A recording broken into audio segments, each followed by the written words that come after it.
Filthy Centauri. Wow. This is how we're going to start the show, aren't we? That's good to know. That absolutely is good to know. Wonderful. Well, it helps if I find where the opening is. There we are.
Good evening, good afternoon, good morning, depends on where you are in the world today. If you're watching us on the backside, as I like to call it, later on when it's just a recording.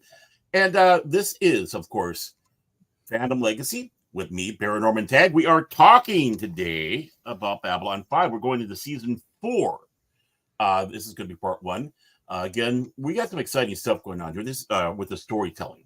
And only building on basically a giant novel for television and great world building and giving us a great mythology, folklore. It something that we are lacking so much today in modern television and science fiction for that matter.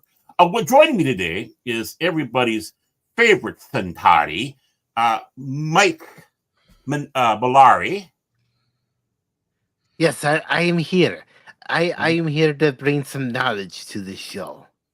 Unlike that non below me, who brings nothing.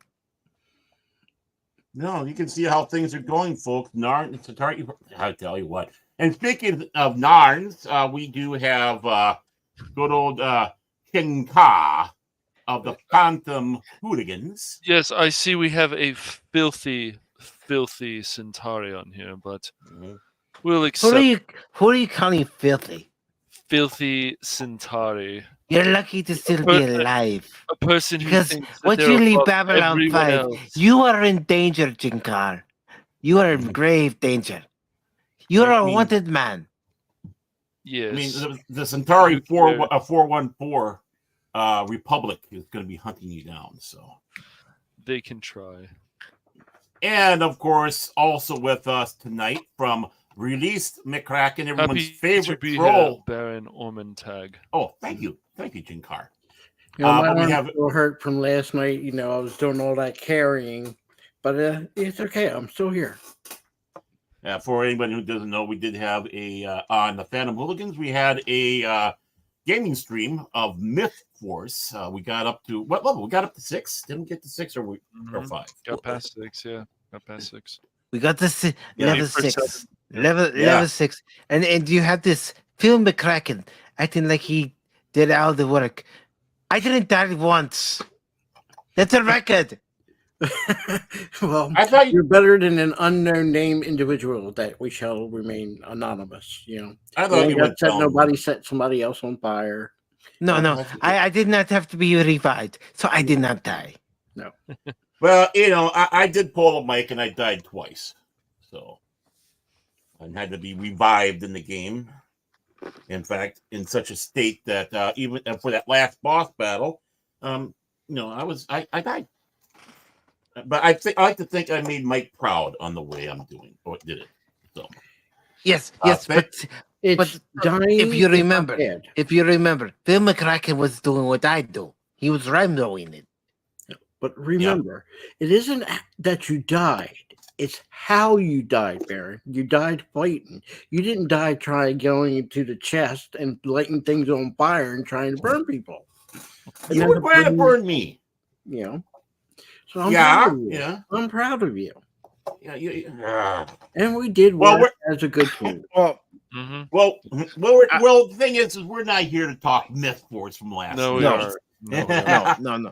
We're here to talk about a proud start to season 4 of Babylon 5. Yes. If not the best season of this show, one of them. It's the best season of the show. Yeah, 3 and 4. It's really good, though. The meat. You get into really the meat of the storytelling. And, unfortunately, this is where the story gets abbreviated because they didn't know if they're going to have a season 5. But that's what we're talking about later as we go along. Yes. The first episode, though, we will be talking about.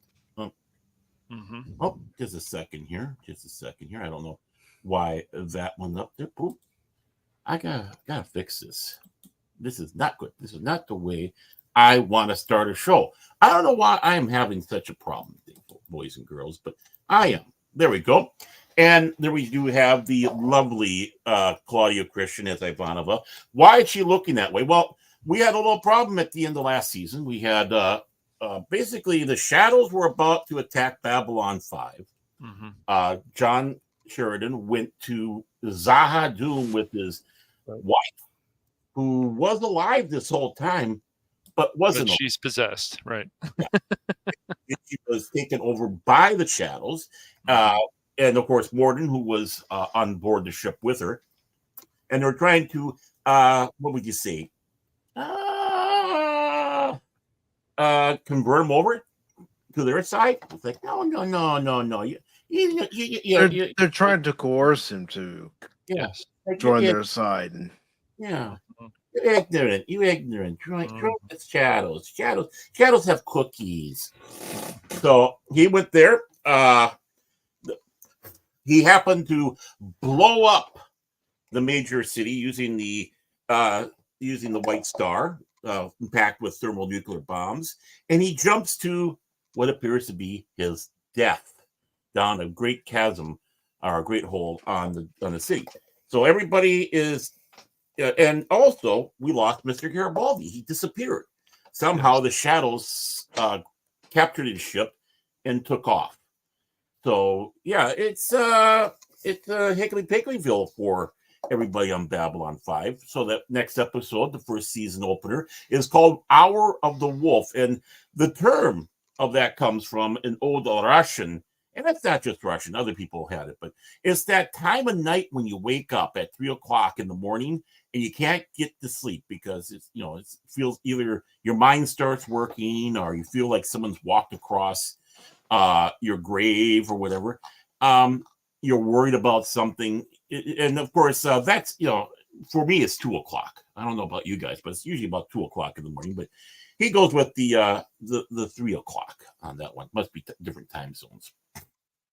So obviously this is apt for the name of the episode. So we have his Sheridan's disappearance. It's starting to unravel this alliance because he was kind of the glue that kept everything together. And the Emperor Cartesia of the Centauri Republic calls good old Londo back to Centauri Prime. And then we also have Jakar. He's on the search for Garibaldi. He wants to know where Garibaldi is and such. While I'm here, Lady Violamus, welcome. Thank you very much for joining us. And then Ivanova, Delin, and Lita, they go to Zaha Doom searching for Sheridan. So you got 4 major things happening on this episode. Does anybody want to start off with this, our what we have going on. Whoops. I always have trouble. As we can see here, of course, it is the League of Non-Aligned Worlds. They're not happy. They're concerned. There's no John Sheridan. And obviously, there's no Centauri public representation. And our deemed commander, Ivanova, is trying her best to try to keep everything together along with Delenn. She's trying her best, but she's getting overwhelmed because she's getting no cooperation. Right. Mm-hmm. Yeah, because she's not a diplomat. She's a soldier. Right. First and foremost, the diplomat was, originally Sinclair and now Sheridan. And all she wants to know is if the aligned worlds are going to support Babylon 5 in their efforts, even with Sheridan gone. Right. Because they need a leader, but that leader is gone. That what would you say? I wouldn't say cult personality, but just they want that leader, that leadership, that charisma.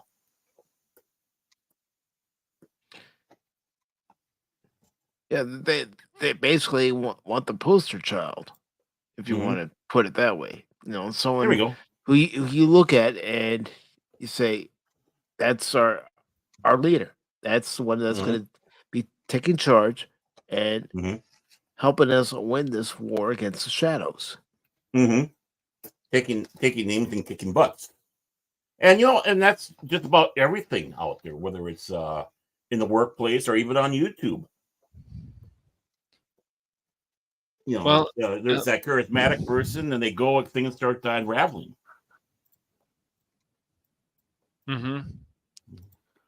Well, Delenn's not going to agree with them that, as they will say in this episode, basically that Sheridan's dead. And, she's not going to agree with that. No, so everybody in the problems. In this alliance thinks that Sheridan's dead, except for Delenn. Right. And you can't blame them for it. Right. When you have a recording of a thermonuclear device going off on Zaha Duman, that's where good old Sheridan went, and and he left that little message behind for Delenn. It's like it kind of comes to the point that who survives that. Now we also have Centauri Prime. Good old Londo is called back home. He starts finding out little disturbing things that the new Emperor, Cartagia, is. And of course, you have the Regent there. He's great. I love that guy. He does such a great job playing that role. Space France. Well, in this case, right now, we're starting to go into space Rome. Because really, they look like French soldiers. Well, yeah, but there's no doubt about it. Cartagia is a loose representation of Emperor Gaius, also known as Caligula. Little boots. Yeah, well, really, yeah, little boots, Caligula.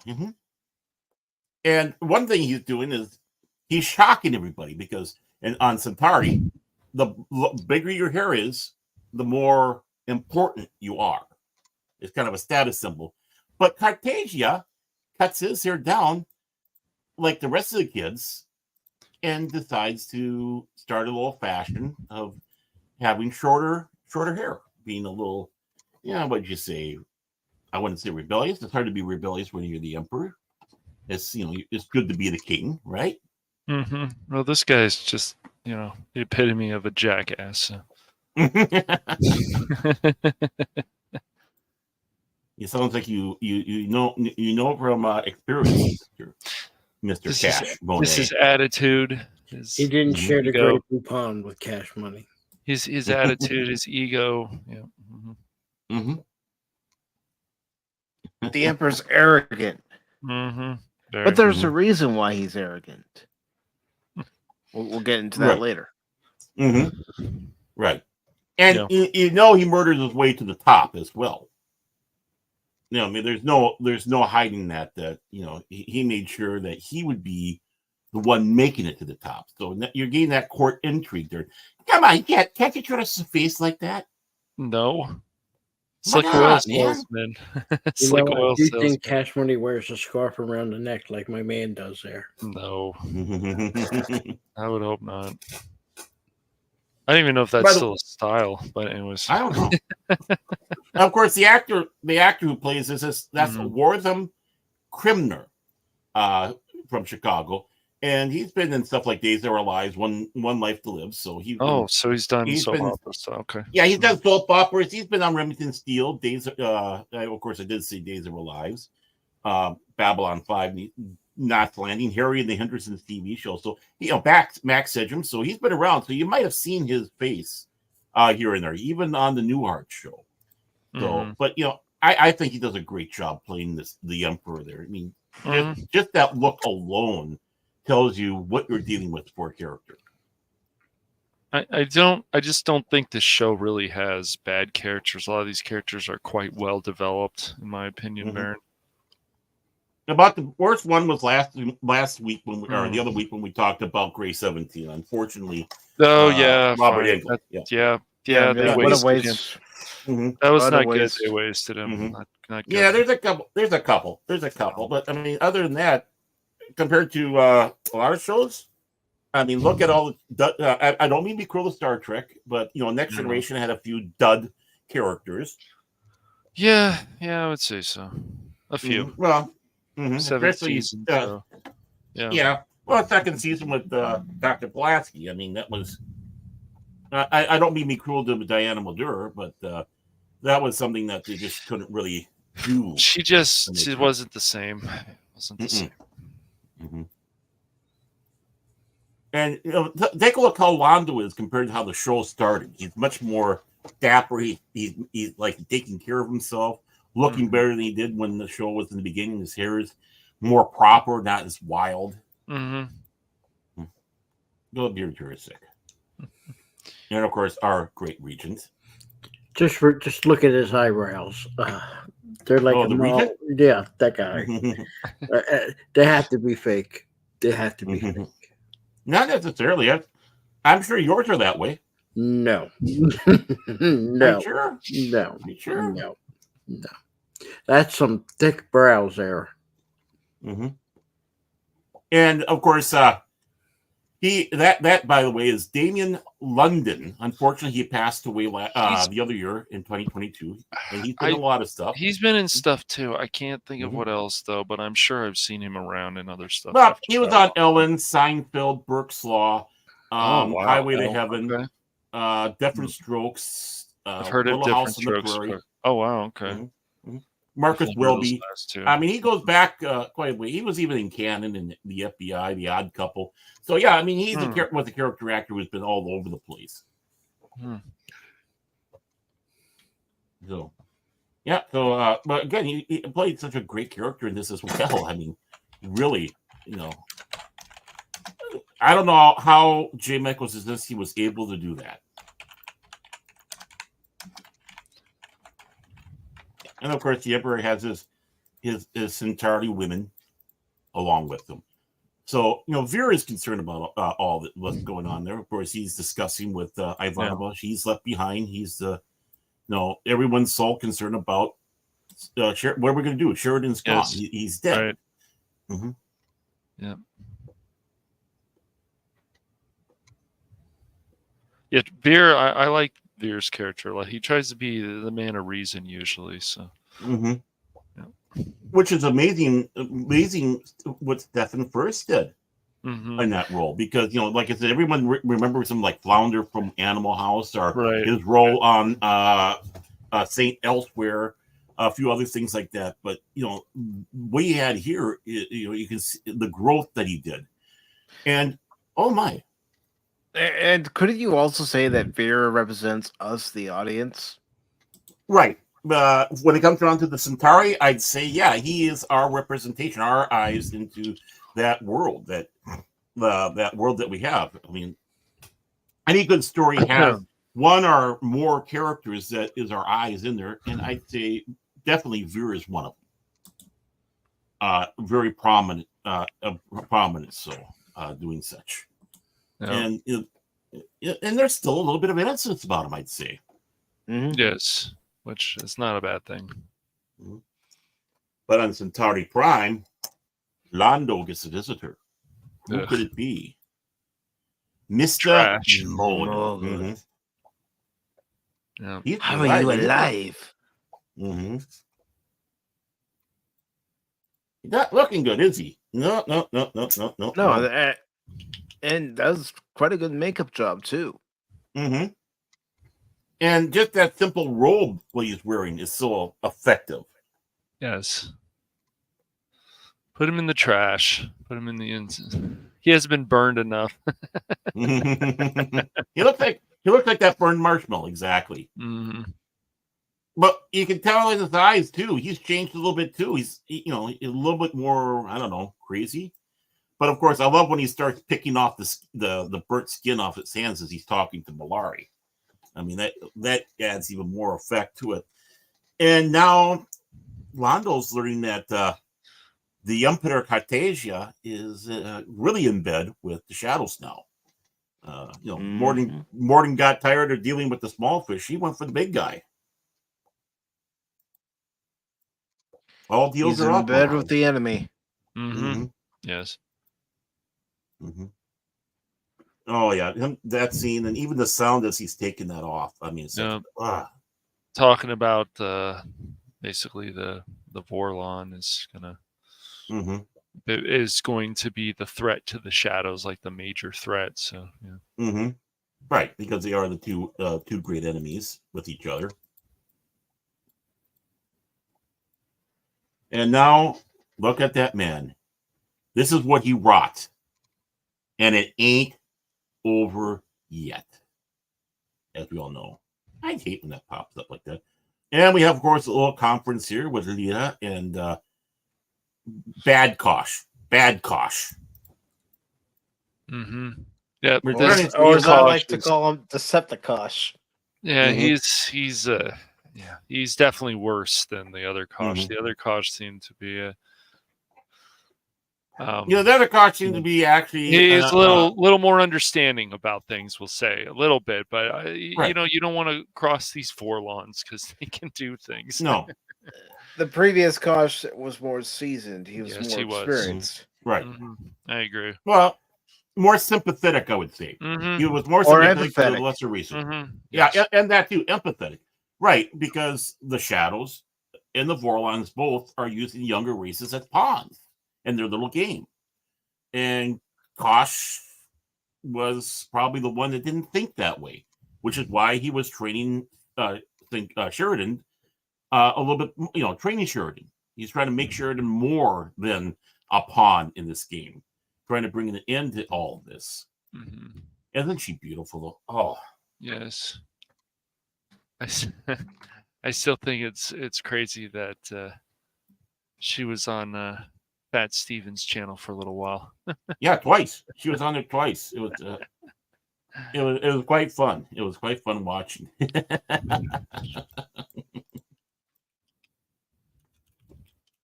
So we have that the disturbing between the two. Someone broke into Mr. Garibaldi's room, and look who it is. It's you. Yeah, it is. Hello. And I love what Jakar says about that Daffy Duck picture on the wall. Is that one of his gods? Yeah. Yeah, I love that. I believe that even at that time period, people would still love Looney Tunes. Well, I think it would be. I think they would still be around in that time. Oh yeah, and back in their original form, because I don't think people back then would be so knee jerk about it. I believe that certain cartoons, especially that have come from the 90s, 80s, and stuff, and that they still talk about, can stand the test of time. Yeah. Well, even think about it. Warner Brothers shorts from the 30s and 40s going into the 50s and 60s and 70s. They've stood the test of time. Yes, they have.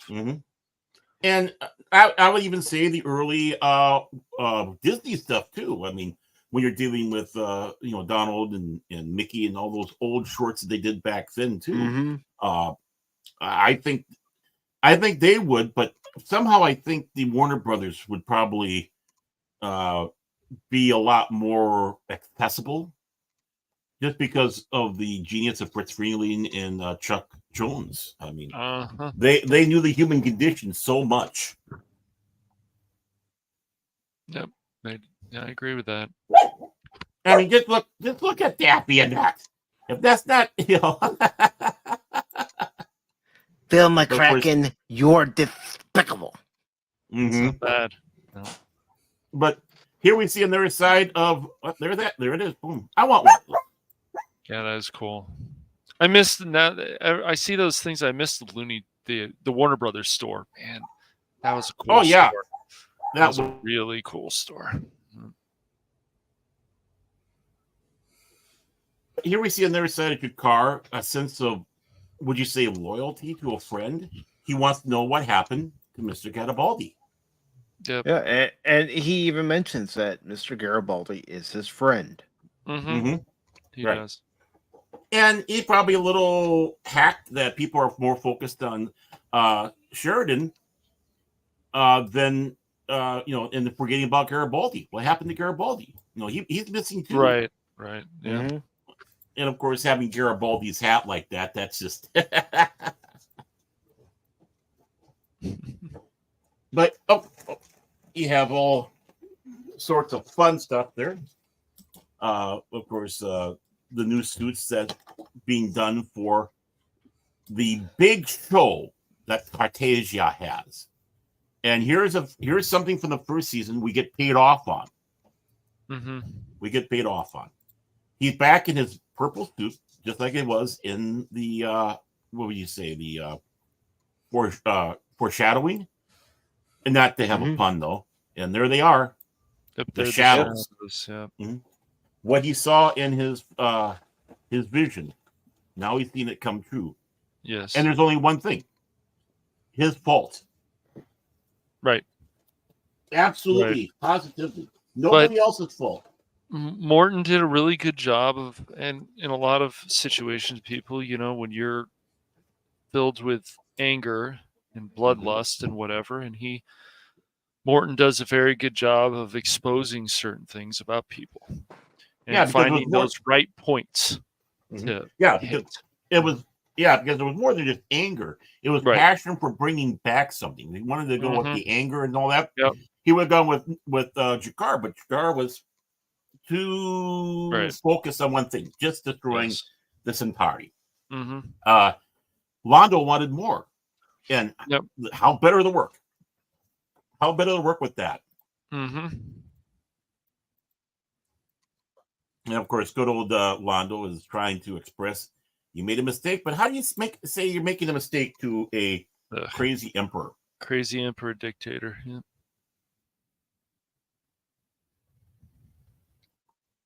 Again, he plays this role so well. It's in the eyes. Yeah. You can see it in the eyes. Yeah, I mean, that's what a lot of people say. It's the eyes that really bring out for the actors. That's why a lot of actors don't want to have their eyes hidden. But, sometimes it works. All that look of concern. Everything coming down on him. Everything's coming down on him. And he knows it. And every time I see that hair, I think of that one comment, that person, what's up with his hair? I'm like, well, it's just the way they did the character. Yeah, it's a different culture. That's what's nice to see. Stuff that we wouldn't do, but they would. Right. Trying to get little hints about staying alive.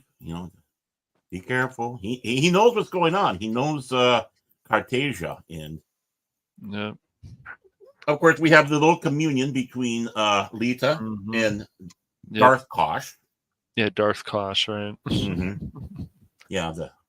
And of course, she's complaining about how he's not as gentle when he leaves. Nope. And I love how she has the gill implant. Yeah, she's been modified, enhanced. Yep.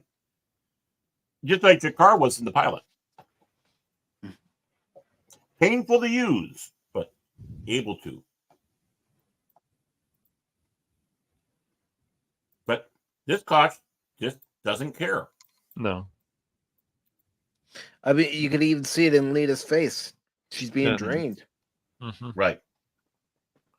Yeah, I mean, yeah, horrible bosses. Yes. Hello, little pawn. I mean, with the other Kosh, the real Kosh that we had, she wasn't a plaything or a pawn, but now she is with this Kosh. Yeah. Because this Kosh doesn't care about her life. No. Not at all. Or the humans, for that matter. Yeah. And then that's where Londo's telling Veer, I need you to get here. Mm-hmm. Right. He needs more. I mean, there's something going on here, and I need you here. Mm-hmm. And it shows how important Veer is in his life. Mm-hmm. Yes. He needs to have that moral compass, that advisory and support. Right, and sometimes I felt like Londo was just using Veer and stuff for things, and he didn't always want him around and so on. Then I feel like he realized, oh, you know what, Veer really is more important to me than I thought. I'm being foolish to think otherwise. That's just the interpretation I got from it. And I think you're right, because it shows the growth of the two characters together. He didn't want to have this moon-face assassin of Troy. No. And yeah, I can use you. I can use this pup. And then he starts finding out there's an actual friendship, right? That starts building between them, a bond. And he realizes more and more now he needs to have that support. Yes. Mm-hmm. Waking him up in the middle of the night. Mm-hmm. His cohort. And what do we have here? Oh yeah, oh, what did I do here? What did I do? That's not. Oh, there we go. Hit the wrong button. And he's in a conference. He needs to talk to all the people that, well, he cut their heads off. Again, a little bit for showing the comparison between him and Caligula. You know, the craziness, the insanity. Talking to the heads. So now we have, you know what, when they sit back and say about we didn't have strong women, or, you know, we didn't have things where... I'm never going to understand that argument. Right. And this episode shows it, because who are the three that are now conspiring to go? I mean, she's explaining that this Kosh is different. There's things, you know, things aren't right. Right. You know, the only person right now she can go to is the three strong women that they focus on are, of course, Lita, Delenn, yes, and Ivanova. Mm-hmm. Yeah, and this whole thing about even some men who are like, oh, I can't follow a woman, and it's like, well, what if she, you know, is doing something? It doesn't matter. Like, does she show leadership skills? Even if it's a man or a woman, does she show leadership skills? Does she care about the people? I'd follow Ivanova in a heartbeat. I'd follow Ivanova in a heartbeat. Yeah, absolutely. Mm-hmm. Yeah. But I mean, this episode really shows it, because, you know, we have that, and then let's throw in Delenn on what they're going to be doing. All right. They're going to go on a little joyride. Not only that, I like how Claudia's acting was in this episode too, to show that Ivanova was stressed, because when we first see her in her quarters and she's got her, you know, head resting on her hand, she's getting all these messages. Again, she's overwhelmed. Because it's now the burden's on her shoulders. And even more so because everyone wants to know what happened to Sheridan. Even look, you know, just look at that face there. You can tell, you know, somehow she's got that tired look. Maybe it's because she partied too late the night before Claudia Christian, because she got a little carried away in those days. Maybe that helped. I don't know. But but yeah, I mean, right there you can see the weariness right here. I mean, right. Well, she's obviously been, you know, drinking and stuff. I don't know, probably to some extent. Just trying to deal with the pain. Yeah. Right. This is That's where they true, too. decide to go look for Sheridan, and they take Lita with them to try to block out the shadows. Right. So what we have? We have 3 strong women here. Oh no, we didn't have this, right? That never happened, right? No, it's never happened. Not in the 80s, Nope, not in the 70s. No, not at all. Definitely not in '96. Come on, man. So ridiculous. But the important thing, they're not making a big deal about it. No, they don't make a big deal about the men either. You just, as I said, it's just, once again, the thing needs to always be pushed is like character development is important as much as what's going on with the story. Because if you care about the characters, then things all start falling into place after that. So, yeah, or they should at least. At least they should. No, I would say so. Yeah, because sometimes new characters surprise you too. There's definitely this show, for example, on Babylon 5. There's definitely characters that will surprise you, like Zathras. Not Zathras, but Zathras. Not Zathras, but Zathras. Yeah. Don't forget Byron, the Great Machine. Well, Byron could have been. Well, we're not even there yet, Phil. But yes, Byron could have been. Exactly. Go ahead, John. We can dissect Byron in the whole shenanigans that was. But now she's in. Now that she's back into familiar territory in command of stuff, bossing people around in typical fashion, they go to Zaha Doom. I want to fly around on a white star. I don't. I really do. Fun. Yes, so it would. But the bedding, I don't know the beds, man. But anyways. Well, they tried different ways of doing that. Yeah, they did. Now, if you walked in on her like that, when you kind of go, I'm going to go the other way now. Yeah, those eyes, man. It reminds, when I see those eyes, I don't know if you guys ever watched any X-Files or know about the black oil, man. That stuff was creepy. Yeah. I was like, oh my God. That's what this kind of reminded me of. Yep. Then she's kind of telling them what's going on down there a little bit. They're not happy. No. Nope, but there is something going on between the 3 of them.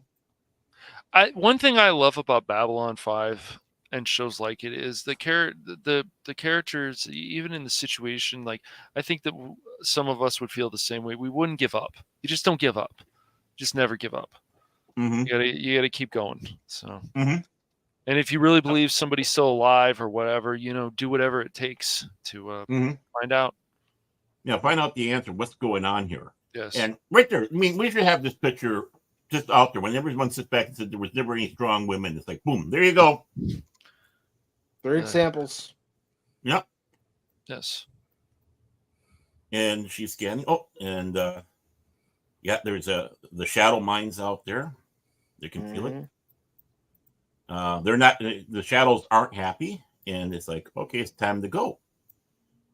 And we see, of course, here is a command strip.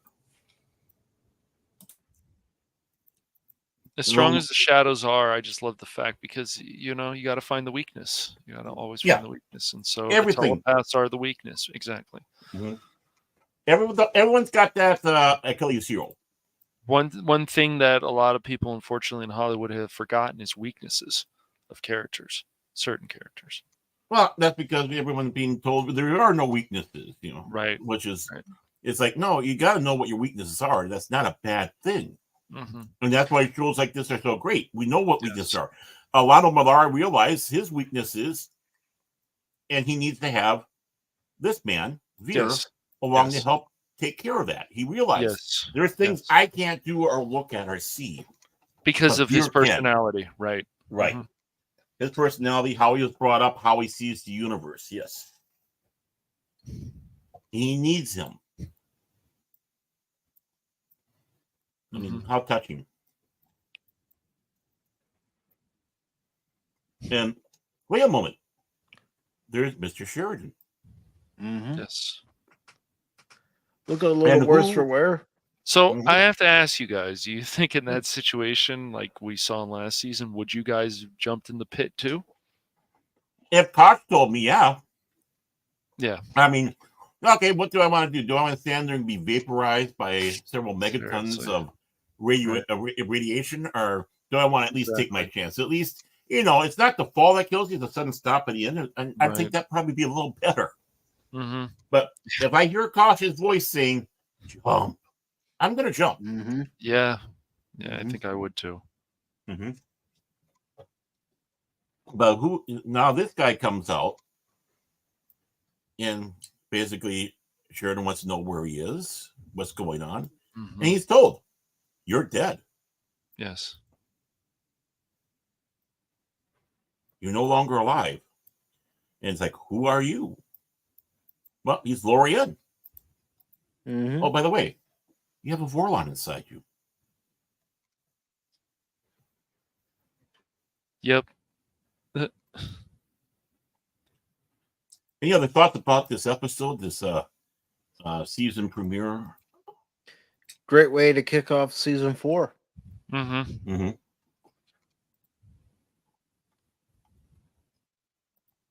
Mr. Phil, what about you? What do you have to say? Yeah, you've been. Go ahead. I would have to say that I'm very pleased with Babylon 5 at season 4. There's no complaints on my end. No, not one in season 4. None. What's your feeling about this episode? There's not a complaint on any one of them. I can rewatch season 4 repeatedly and not get bored. Okay. Well. Okay. Wow. Mike? Like I said, a great way to start off season 4. Oh, that's right. You did say something earlier. My apologies. You guys are messing around with me too much. And the second episode, Whatever Happened to Mr. Garibaldi is the name. How apt to that. Good old Franklin, as he's dictating the log about everything that's going on, how people are. And we have dreams here with Sheridan's remembering some of the things he had experiences with Kosh. And Lorian, who is the gentleman that's with him, is the one that tells him there's a Vorlon inside you. Mm-hmm. And now he's becoming his teacher for the next phase. And we find out a little bit more about this this Lorian. He says he is one of the first ones. In fact, he is the first of the first ones. He is immortal. He was there in the beginning, and he lives deep within Zahadum.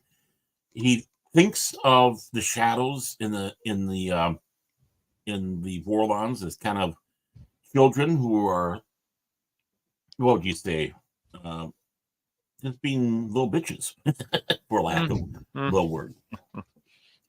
And he's just watching over the whole thing while the others are, the other first ones are around, and there are some out there, but others went beyond the rim. Kind of a Lord of the Rings way of saying going to the west.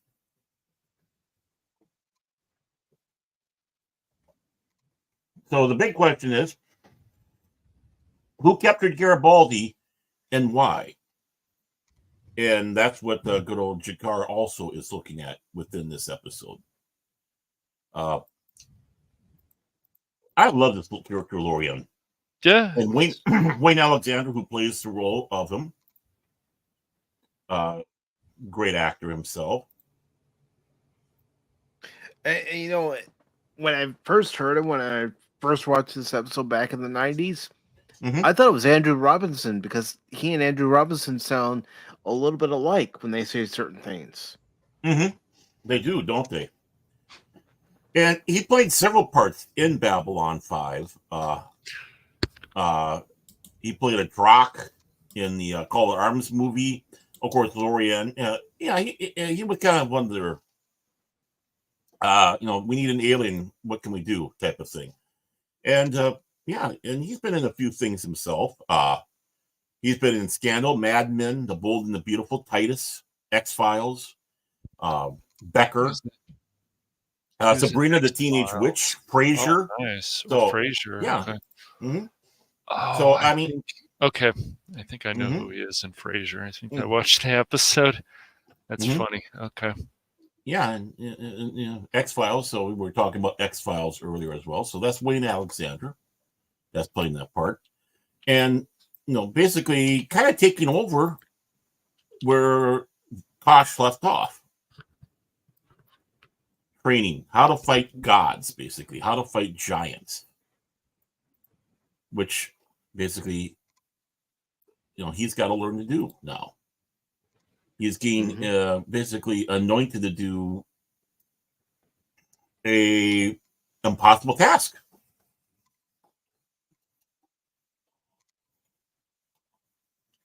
And it is an impossible task. How do you prepare someone to face a battle, an uphill battle?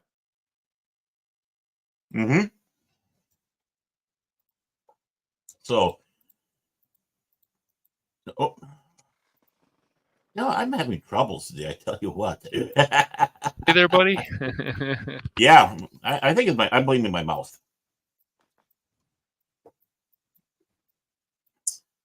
And Jakar is out and about in the alien bar. He's trying to find out where Mr. Garibaldi might be. Is there anybody who has any leads? Risking his life because he's off of his haven, his sanctuary, you might say, of Babylon 5. But now he's amongst the scum and the villainy. And they know. But hey, who's this? Who's got his back? Marcus. But we also seem to have some Centauri around. After this big, huge fight to save him, we had a little, hey, Centauri guy, we got, I think you got somebody that you might want to have. A little betrayal. Delenn, of course, reflecting upon everything that's been happening. Of course, as we know, she's absolutely sure that Sheridan's alive and well. Or at least alive. Let's put it that way. Yeah, she's a strong believer that he's still among the living.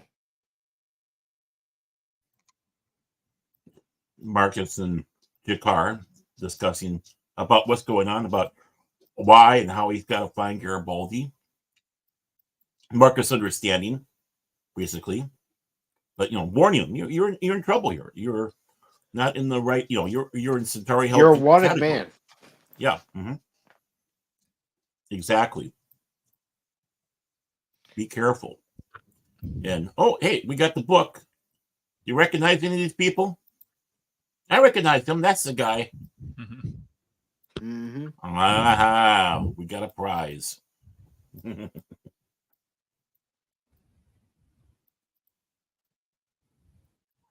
Delenn.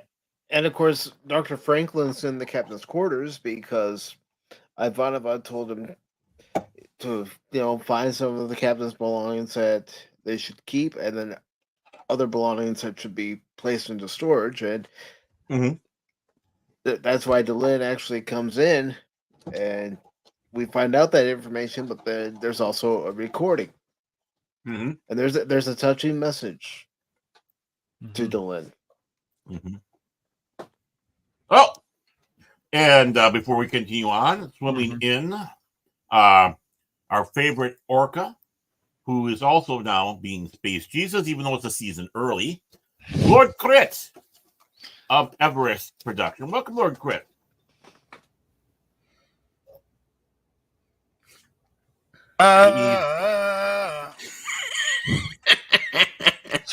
Oh boy. And my love will show you the way. Sing for cash money. Sing to It's buy. too early, man. We're in season Never 4. too Wrong early. season. Wrong season. Boo. Work hard in silence. Let your success be your noise. Take those. Well, there goes the spoiler warning. I know, seriously. Yeah, I know. Krit's ahead Don't of listen. Don't listen to that orca behind the curtain. Those flippers, man. Take those flippers away. Take those flippers away. I tell you. Put him back in SeaWorld. SeaWorld. Yeah, put away that chin. You'll cut someone. Right. That's right. I will. I'm gonna have to cut those flippers. That magnificent chin of his. But Marcus was telling Jakar he's not safe there. He Right. needs to leave. He needs to go back to Babylon 5. Yes. And Jakar says, "No, I need to find Mr. Garibaldi." Yes. Yes, because as we talked about, he feels, Jakar, that not enough people are caring about Garibaldi. They do care, but Sheridan right now is more important. It's a mess. But Garibaldi, as he says, he's his friend, which they did become friends, and he gave him the book of Jaquan, if I'm saying that right. Yeah. So he's gonna do what he can, but yeah, he's gonna put himself in danger, of course, by doing this. And Marcus insists on staying with Jakar because Jakar is not safe, but Jakar says, "No, leave. I'll be fine." Yeah, not the smartest move. Jakar's mission. Is this the one where Garibaldi he's grumpy? No, he's missing. No. He's missing. So Jakar is going to look for him. Okay. This is the second episode of season 4. Whatever happened to Garibaldi? Of course, he's being ambushed, but it didn't work out too well for him. No, unfortunately. Londo's having his own issues on, of course, Centauri Prime. Yes. He's awoken in the middle of the night. Yeah. And he's not very pleased about being awoken in the middle of the night either, which none of us would be. Right. Unless there's a really good reason. Right? Yeah, unless there's a really good reason. I have a present for you. I have a gift. Well, no, Mike got mad because several times I called him at 2:00 in the morning because that's when I remembered something. Yeah. Hey, Mike, you know that thing I forgot about? I can imagine what do you want? What do you need? Why are you calling me? It's very stream, so I will refrain from saying what I would actually say. What the? I'll say it too. Because a lot of us would feel that way. Yeah. Oh, most definitely. But there's Cartasia. When the Emperor calls, you show up. Doesn't matter. Cartasia, yes. And of course, the Emperor's like, "Why did you take so long?" And Londo says, "I had to get ready. I had to be presentable for my Emperor." Exactly. He's playing that dangerous game with someone who's insane. Ain't wrong thing you say. Yeah. Yes, he could have your head cut off for sure. Yeah, anyone who's seen I, Claudius, I mean, they would get it in a heartbeat. Yeah. That was a great show. I like it. Was. Patrick Stewart was great. Patrick Stewart was great in that. Just like shows like Rome and stuff. Man, I wish Rome went on for longer. That was a great show. Look at the little ding-a-ling. My ding-a-ling, my ding-a-ling. What is his present? Uh-oh. He doesn't like it. The look on Londo's face. Yeah. Because it's Jakar. Yeah. They caught him. The last thing even Londo wanted to have happen is to have him captured. Now what do? Yeah, of course, good old Jakar is he's been beaten up a little bit. Yeah, he's gonna get beaten up more as we go on. A little bit. Yes, he's starting. And wouldn't you also say this is a little biblical reference to with Jesus? Yes. Yes. Right. Yeah. With a savior. Yeah, because you got the messianic thread. I mean, that's a lot of things when it comes around to a true story. There's a little bit of a messianic message in there. I mean, you had that with Tron. Right. Flynn was basically a messianic figure in that instance, able to help the programs get victory. You even have a little bit of that with Star Wars with the prophecies. The one who will bring balance to the Force. Mm-hmm. King Arthur, the once and the future king. So yeah, yes. you have in that, and there's no doubt about it. There's imagery because of course, like Rome and all that. Here you have someone who is the savior of the Narn people. Mm-hmm. Yes. That was just something I caught on to when I first watched the episode, and it's always stuck with me. Exactly, and what poor Orlando is. Would you say he's in the position of Pontius Pilate? So Mm-hmm. I will say, I think um the the Centauri arc with Jakar is stronger in this first half of the season. Is stronger than, in my opinion, the main story going on at the station, because kind of felt like it was culminating here, and it didn't really feel that much rushed. But I do enjoy the whole. It kind of Jakar, and it's kind of culminated into this. I like the idea that it culminated to this very, like, this is the moment where the Narn who is in front of the Emperor, and the fact now that Malari is realizing he's made a big mistake going down this path. I like that. It's a lot. Mm-hmm. Really like do. It's very mythical in my opinion. Right. He sees all the things that he touched crumbling. Mm-hmm. Of course, we also have a little other situation, Mr. Garibaldi, who finds himself in a not so cell. Yeah. He doesn't deserve that. Nobody does, but Bruce Willis put him in there for looking too much like him. oh boy. And of course, we don't know who put him in there. He doesn't know who put him in there. No. Mm-mm. There he is. He's in there. Why am I here? He's, let me out. Mm-hmm. Then, of course, we have a little conversation between Lando and Jakar. Yeah.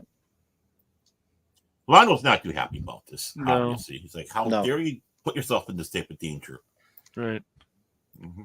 Doesn't matter what our feelings were in the past or how I feel about you now. Like, what are you doing? Yeah. Mm-hmm. You are seeing that there is something bonding between them. Mm-hmm. Yeah, and something comes out of this. Mm-hmm. We saw a little bit of that with the War Without End episode, where they're together on Centauri Prime at the end.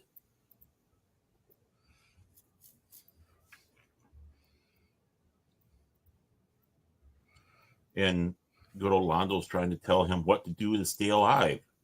Be careful. I am trying to save you. And like Cash Money, he's stubborn. It's almost like a conversation between you and Cash, Mike. We're stubborn. That's why we get through things, because we're stubborn. But you know what I like about the whole exchange, especially near the end, is Jakar says, "You never asked me what my bargaining chip is." He doesn't say it exactly like that, but he basically tells Malari, "You didn't ask me what I wanted in exchange for this deal." Exactly. Yep. Which, of course, kind of makes him start thinking a little bit. Mm-hmm. And of course, we find out later what Jakar wants. Mm-hmm. Of course, everything gets paid up eventually.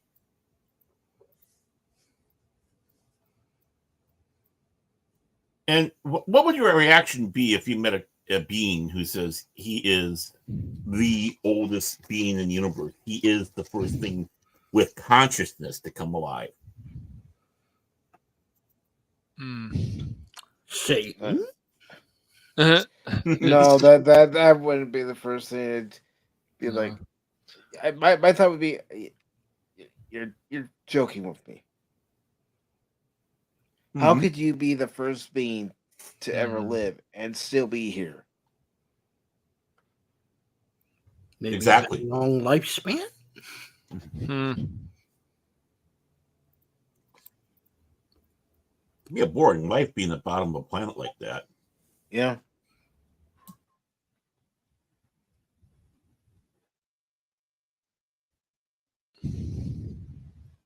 I think it's more about, even when you first get there and you're talking, is this even real? Am I in a dream? Right. Last thing I remember, I'm jumping to my death, and here I am. Mm-hmm. Then you find out Lorian had some great internet, so in subscription to a lot of services out there. So Disney Plus, Yeah. Babylon 5 Plus, plus. Get your subscription. Babcom Plus. It's too bad Tubi can't get the rights to all the Babylon 5 movies and stuff. That would be nice. But yeah, that would be wonderful. Obviously, they have the Gathering, but yes. And of course, Lorian makes him kind of do, like just like Kosh was doing, kind of get out of there. Basically, he's telling him to let go, and it's like, you're dead. Let go. Right. You're dead. Except the fact that you're dead. You're no longer living. And he finally succumbs to that. But is he? Is he? Of course, our esteemed, there. Look at Cash. Look at Cash. So this episode, most ever happened to Mr. Garibaldi, where we only see a small scene with him in there, and we also see his savior being captured. Last thoughts for this episode.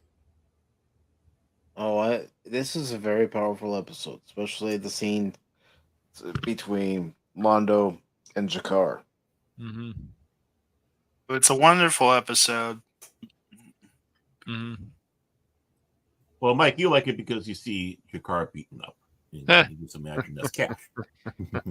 No, you want to know what it is? It's the chemistry between Peter Durisic and Andres Katsoulis. I agree. Yeah. Wonderful on-screen chemistry. That's the one thing I really like about this show is all the intense drama that can happen. Two actors, all you have to do is get them in a room together and they can play off one another. Yes. Right. It's like the professionalism. I mean, obviously they're very, very, very professional. And even if it is a lower budget science fiction show, look what they're doing. They're putting their all into it. Professionals all across the board. Okay, whatever happened to Garibaldi? Well, we kind of found out he's in a cell somewhere. And so we go to the next episode, the summoning. The summoning. Basically, Zach himself makes a discovery in the search for Mr. Garibaldi. So then she plans to attack the shadows. But she's running some get those shuttles, man. Yeah, get those shuttles. Ivanova and Marcus, now they're going to go out there and they're going to try to contact the first ones to get involved in the little situation, trying to show everyone that things are still all together. So we still have Lorian, we still have Emperor Cartasia involved in this episode.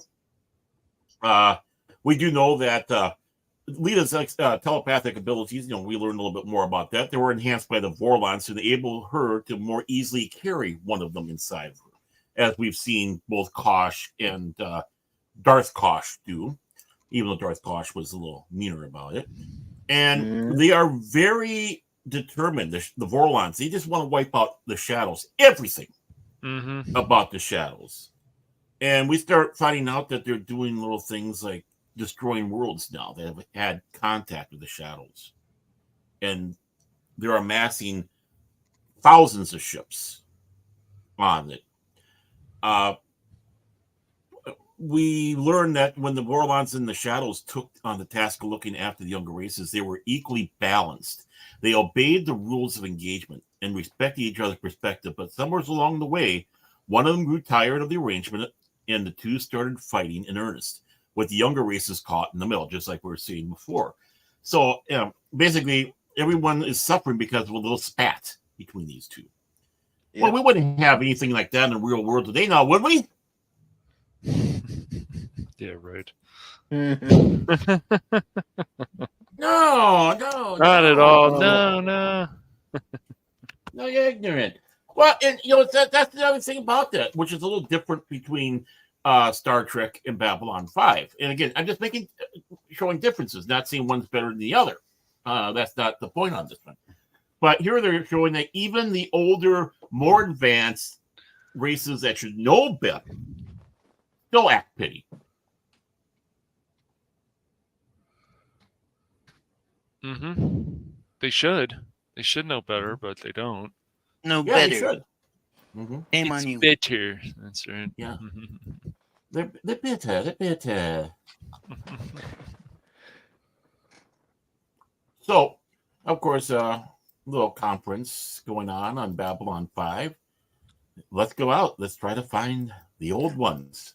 Ivanova, she knows the basic language. Mm-hmm. Right. It's already kind of encountered once before, and so had others in the Babylon 5 universe, and wasn't necessarily the best thing. We also find out that some of the older races don't like the Vorlons for some reason. Gee, really? Nope. And no. That's a nice shock, isn't it? Yeah. That's kind of a nice palace. You'd think that the Centauri Emperor would have a bigger palace than that. What? The Vorlons? But getting back to yeah. Getting back to Marcus, because he knows the Minbari language better than he Ivanova. Mm-hmm. He offers to go with Ivanova. Exactly. I mean, that's what his job is as a ranger, to be the intermediary in some ways, to help out. Because the rangers are kind of in a strange area in the Minbari culture. And of course, Londo's brought to the Emperor again, and look at what they have. They have a fool now. Oh, hello, Jace. How you doing? 540 Studio. Yeah. Great to see you. It's nice to see that you're up so early in the morning in Norway. And of course, everyone's taking their turn to torment poor Jakar, make a fool of him. Right. And Jakar is not having any of it. He doesn't like it. No, he won't play games, so he's not going to get no water. And everyone laughs, the young punks. And you can see that everyone laughs except Veer and Londo. Mm-hmm. Right. Because you can kind of sit back and say there's a generational thing here. They're the a little bit older generation. They're seeing this younger generation of goofballs.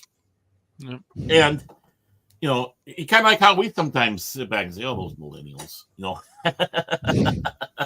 those boomers, that type of stuff. Oh yes, it's great. His feet came out from under him. It's so funny, haha. Yes. Mm-hmm. Yeah, I mean, poor. And Andreas Katsulas does such a great job in this, trying to hold in that humiliation and anger, and you can just see it. You can just see how. Mm-hmm. Well, even through all that makeup. Mm-hmm. Yeah, that guy deserved at least one Emmy Award for this show. They could have given at least one.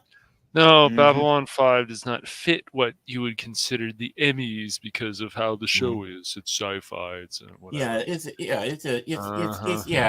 one of those shows. We don't. It's one of those shows, just like the procedural shows, the same kind of thing, dude, with the CSIs and the other stuff. Same with the stuff like Scrubs, but yeah, you can go on and on about it. The guy, Dr. Cox, He should have been at least won an Emmy one time when he's Right. that character, but whatever. With all the years it was on, yeah. Uh-huh.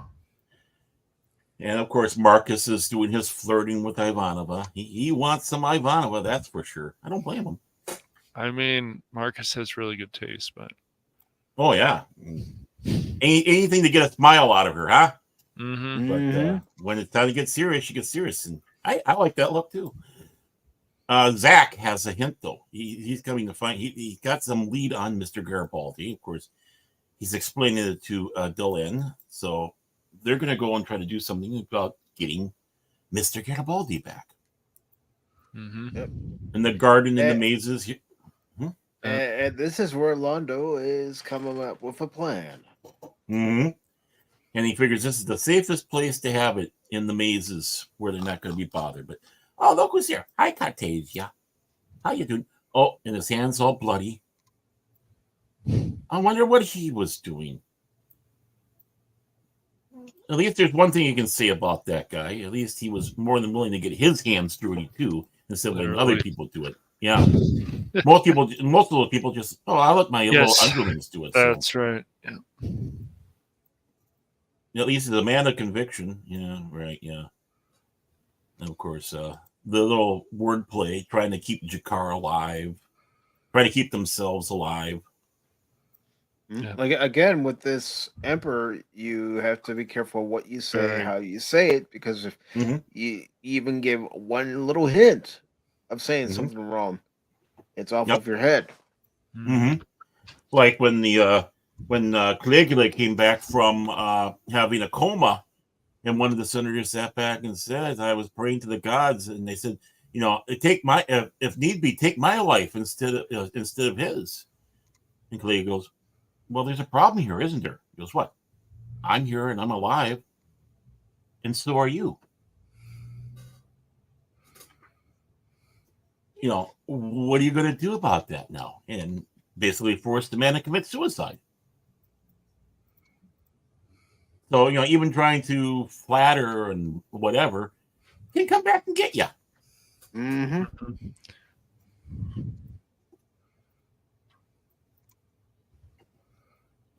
Like I said, another beauty. Yeah, you don't want to cross that one, though. She's also a telepath. We also find out what her new living arrangements are there. I mean, not much of a room there that she's got. The Borlons really didn't let her have any decor. Decepticons told her to get rid of everything except for the mattress. Mm-hmm. That she had to sleep on something, right? Mm-hmm. Mm-hmm. Dylan's not happy about this. There's just not. I like that outfit that Lita has. Yeah. For lots of reasons. And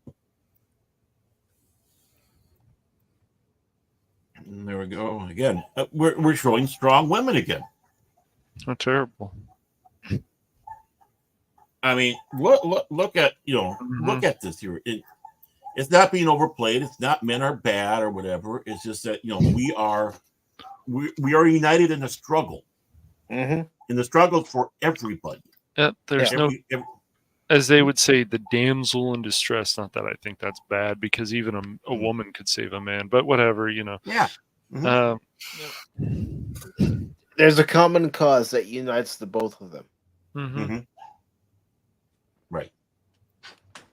And Zach is trying to figure out what's going on with Mr. Garibaldi, trying to get him rescued on board a shuttle. And he's in saran wrap. Yep. And everyone wants to know what Phil McCracken looks like at home. This is what it is right here. Yeah, only with the microphone.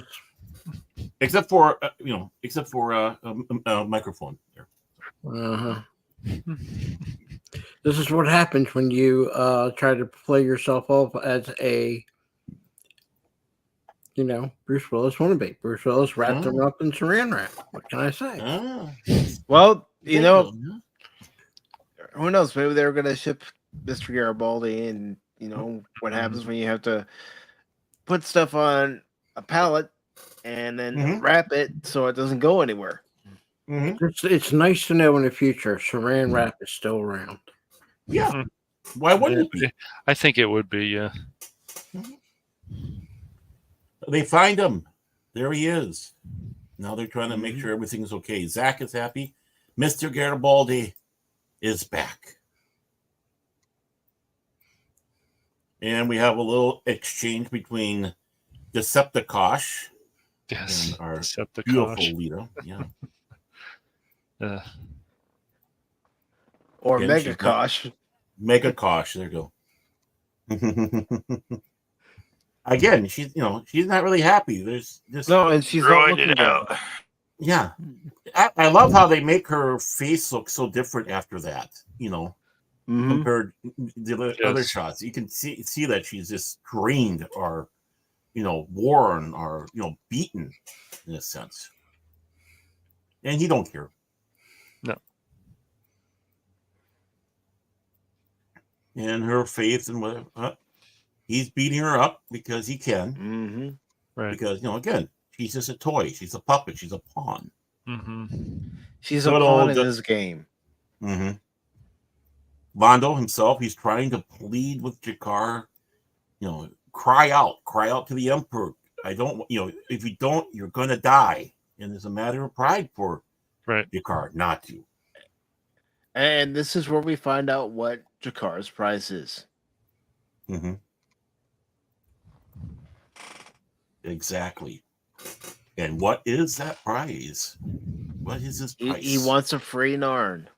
He wants the Centauri to annex Narn and leave. Exactly. And which wouldn't be a surprise. How would it wouldn't be a surprise in that one. We kind of know what but the thing is, it changed for Jakar. Instead of wiping out all the Centauri, just leave us alone. Yes. It's over. Give us our home back. Done, when this is done, it's over. You don't care about us. We won't care about you. Just give us our home back. And it's probably hitting a little bit hard to Londo because he realizes this is all about getting his Centauri back, his Republic back, the glory days. In some ways, they both have the same goal. Of course, we are searching for the old ones, Marcus and Ivanova. And what do we see? There it is. They went to the wrong spot in hyperspace. And they find that huge world-killing Vorlon ship.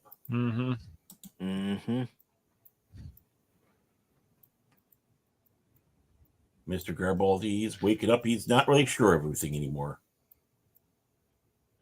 Well, he's been through hell himself. Right. Yes. And he doesn't know what happened to him now. Of course, the League of the Online Worlds, they're wanting to. Yeah. Oh, sorry. You beat me to it. There we go. Cooler than the Death Star. In some ways, it is. Yeah. And now comes the show.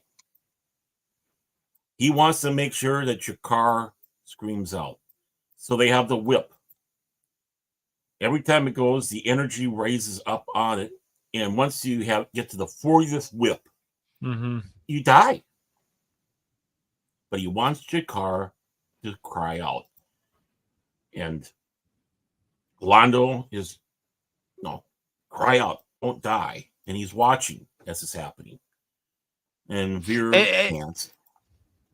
And just looking at Peter Dursic and Stephen First, just looking at their faces as Jakar's getting whipped, that's good acting right there. That's good storytelling right there. Seeing their facial expressions as they're reacting to every time Jakar gets struck with that whip. Londo knows he has to look, but you can see the disgust on his face. Veer, can't. Veer doesn't want to look. Right. Because he's still the innocent. He is still the innocent in this all. He's like the Jiminy Cricket. And we lost Phil. Yeah. Was it my comment about him being wrapped in saran wrap? It must have been. I don't know what happened. Yeah. Well, if he can, he'll come back. I'm not worried. Phil does that. Whip. Of course, Cartasia's loving the show. More determination in plans that Londo has. And your tortoises are still traumatized from this. What do you do? Did you whip your turtles, DJ? Even coming to the point that even Londo can't look at parts. And they're counting off each whip. And Veer just can't handle it. Londo's even at it. 22, 23, 24, 25, 26, 27. And finally, on number 39, he cries out. One away from being killed. And Cartasia loving it. Cartasia, yeah. Scumbag. And those two right there just brilliant acting from the both of them. They're horrified. I mean, it's amazing the difference between Londo from the first season to this, where maybe he would have enjoyed watching this happen to Jakar back then. But he was came close to even killing him. Of course, we have the Ivanova Marcus road show going on, and of course, we have the League of Non-Aligned Worlds. But there's a ship that's coming in, and they're all getting ready because you don't know what it is. Garibaldi's back on duty, right next to Zach. Who's coming in? What's this ship? What could it be? Everyone's waiting with bated breath. Yeah, because also don't forget, Delenn wants to commit a fleet, a star fleet, to Zahadum. Exactly. And there are worlds that don't want to do it. He wants to bring the fight to the enemy. They're saying you're mad, you're out of your mind. And maybe she is a little bit letting the emotion rise over. But what do we have? The Messiah has come. And I love it when they focus on Delenn. Just Mira Furlon's facial expressions, her eyes are telling you everything that Delenn's feeling at that moment. Right. He's feeling good. And his uniform's still ripped and all that, so that makes it even look better. It's like, boom, there he is. He's back from the dead. How can this be? Is it really him? There's doubts amongst people. Yeah. And rightly so. They don't think it's really him. Yeah. What because nobody's ever returned from Zahadum. Exactly. Yeah, well, this is the only way that they can start uniting the alliances with the aliens and the humans and the because before they're like, we don't want to get into this. People are going to die in this Vorlon shadow war. Yeah. But this is a rallying call. If Captain Sheridan can return from Zahadum, who's to say that we can't return from Zahadum? That's right. The enemy has weaknesses. The enemy is not infallible. No. We can fight and we can win. And that's one Hackman Bari up there. And of course we have the distressed Lita, Ivanova. And everyone gets introduced to Lorian. Yeah, and it's Garibaldi who's like, it's great that you're back, Captain, but who's your friend here? Exactly. And yeah, I mean, that's Garibaldi. Anyone would probably wonder who is this guy? Who is this guy? And of course, Ivanova is happy to see John's back. All the concerns of what's going on. He's laying everything on the line. What needs to be done? And we see... And there we see the Planet Killer. It is on his trip to someplace. So, last thoughts on this episode, gentlemen and orcas. Love it. I mean, these episodes opening up the season, they're knocking it out.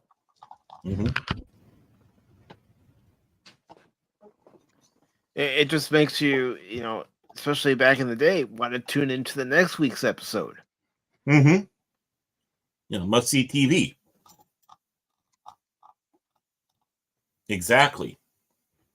The tension's building. Yeah. Yeah. DJ, how dare you come to my channel and use such language? I'm offended, man. Yes. I'm going to get you that Starfield Galaxy. Don't worry. I got the other computer fired up. You'll get it. He's out to get me. He's kind of like a Narn on me, and I'm the Centauri. I don't blame him. Anything else on this last episode? Watch it. Yeah, that's what I'm going to say. Watch it. Yes.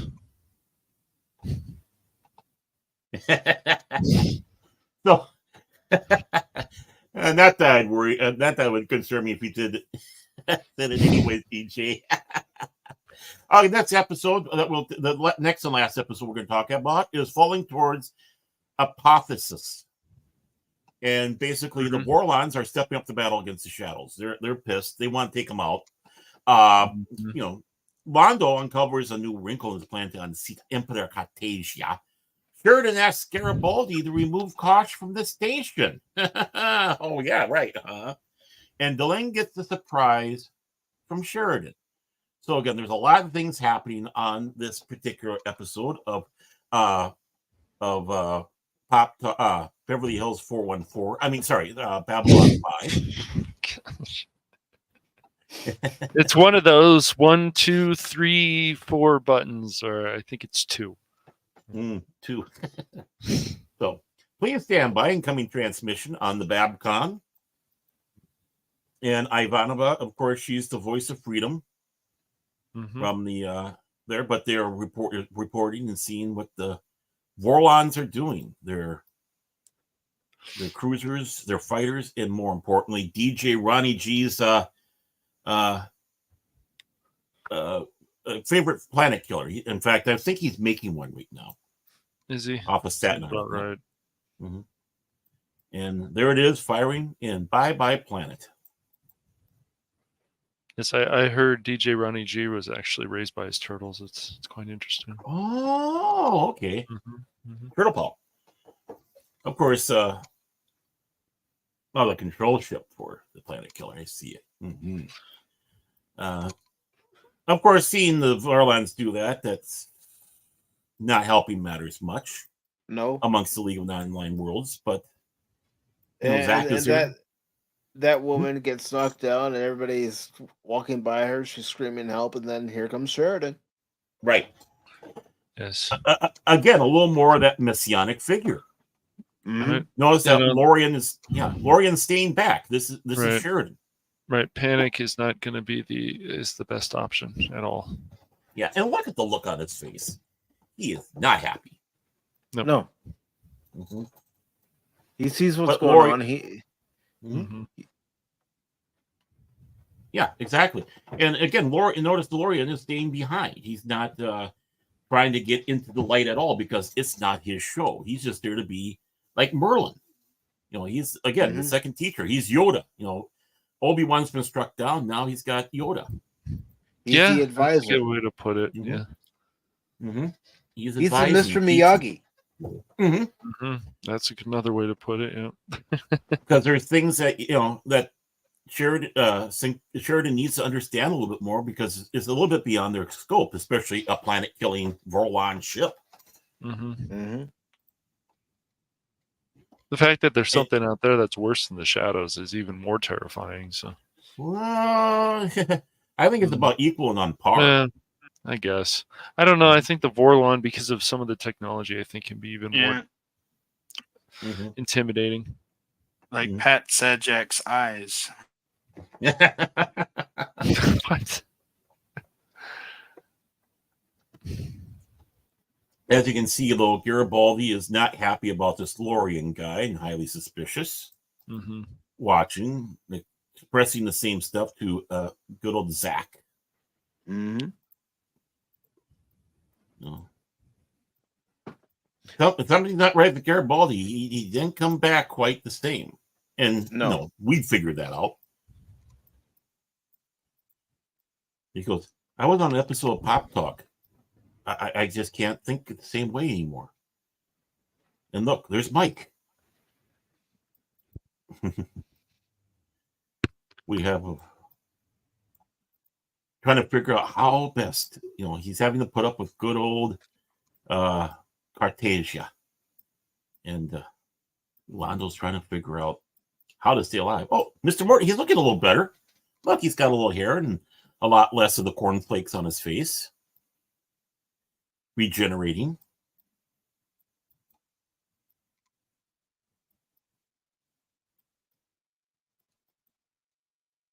Yeah, it's not a happy conversation Londo's part of. No. He's definitely between two massive powers. He's definitely between a rock and a hard place. And but he likes and trusts Londo enough that he brings him in to show him his advisors, who got it, got ahead in life. Mm-hmm. And he realizes exactly the insanity of. Yeah, he's just ridiculous. Mm-hmm.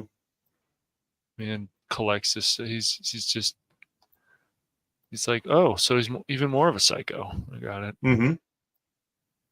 This man is definitely off his rocker. Yes, completely. This man is crazy. Yeah, I mean, right there. Yeah. Right there. That's enough right there. Of course, Garibaldi is continuing to be looked over because, it's like, you're gone. We don't know what happened to you. We got to make sure everything's okay. Mm-hmm. Of course, the usual banter between him and Franklin. Of course, what are they checking? They're checking to see if there's anything inside him. Yep. The same little ports that was on Anna Sheridan and the other telepaths that they had. Trying to see if he is one of their puppets, which of course he passes. He is not.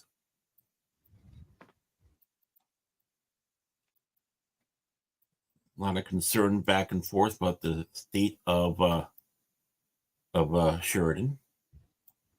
The war room. I love that war room.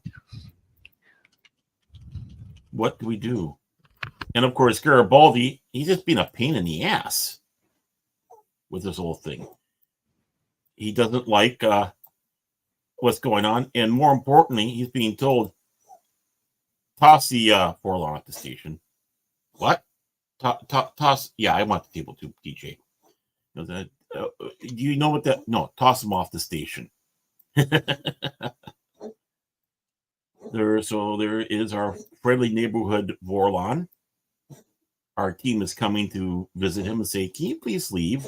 You're no longer wanted no more. Your people are blowing up planets. Zach, Garibaldi, everybody. You're no longer welcomed here. Mm-hmm. Yeah. Don't go away, man. Just go away.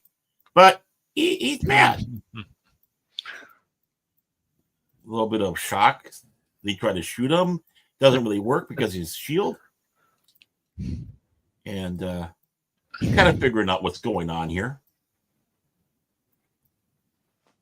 Good old Lita and him following, going to the spot. Oh, look, it's that a little special spot for him to be on. And he's suspecting something.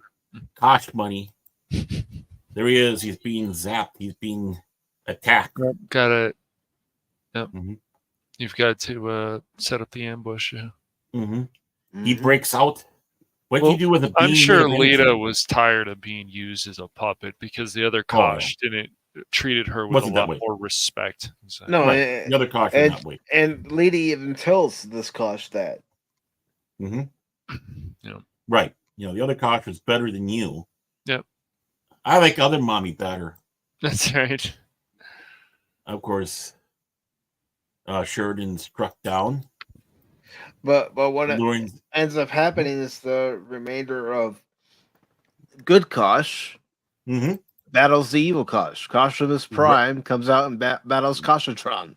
Right. That piece of Kosh that was inside of Sheridan and who told him to jump goes, battles the other Kosh, wins the day, but not without sacrifice. Oh, going the wrong way. Not without sacrifice to Sheridan, which of course Lorian is there, and gives him an essence of his life.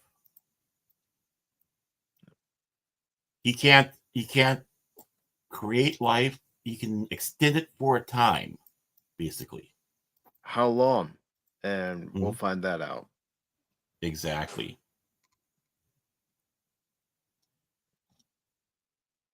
What do you mean that's the second Vorlon? He did have to get rid of the other Kosh. The other Kosh just died. And of course, good old Cartasia and Londo. Londo trying to stay alive with the insanity we have going on between the two and what he wants to do. Our two great friends. I'm back on Babylon 5 figuring what's going on, but this comes to the conversation. You died. You were dead. I gave you an essence of my life. And you have 20 years. And he does say, as long as you don't fall and get killed, and some unforeseen circumstance happens. Right. Yeah. You have 20 years. You get shot. If you get shot, you die. But this is just like a little spark to keep it going for a while. And if you take a look, if he's like 45 or whatever in this, 20 years, he'd be 65 when he dies. So yeah, and even Sheridan's okay with that. True. But what's this? He gives her a ring. They're officially engaged. Yeah, he knows who he wants to spend the rest of his life with. Yeah, he wants to spend some time with a Minbari trying to pass off as human, and we're trying to kill each other 10 years ago, but hey, marry me. I mean, honestly, what better simple is something, when enemies like this for a bond. And that's what we had a lot with Babylon 5. Jakar and Londo, Delin, and first Sinclair and then Sheridan. I mean, it's a lot of bridges that need to be taken care of. But here we are. We have Cartasia, Londo, and Jakar. And he just does not like the way Jakar looks at him. Nope. No, that one eye particularly. That one eye. Pluck it out. See, you look at him in the wrong way and he starts going crazy. Right. And again, it's part of that prophecy that comes true again. That, about the one-eyed. The one-eyed. The eye. And that is now, everything's falling in there and he can see it. He's starting to see what was all told from him from both the technomages to the Emperor's widow. Thoughts about this I don't know, would you say provoking? Basically the humans and other races not knowing where our spot is in this universe as these two giants throw stones at each other.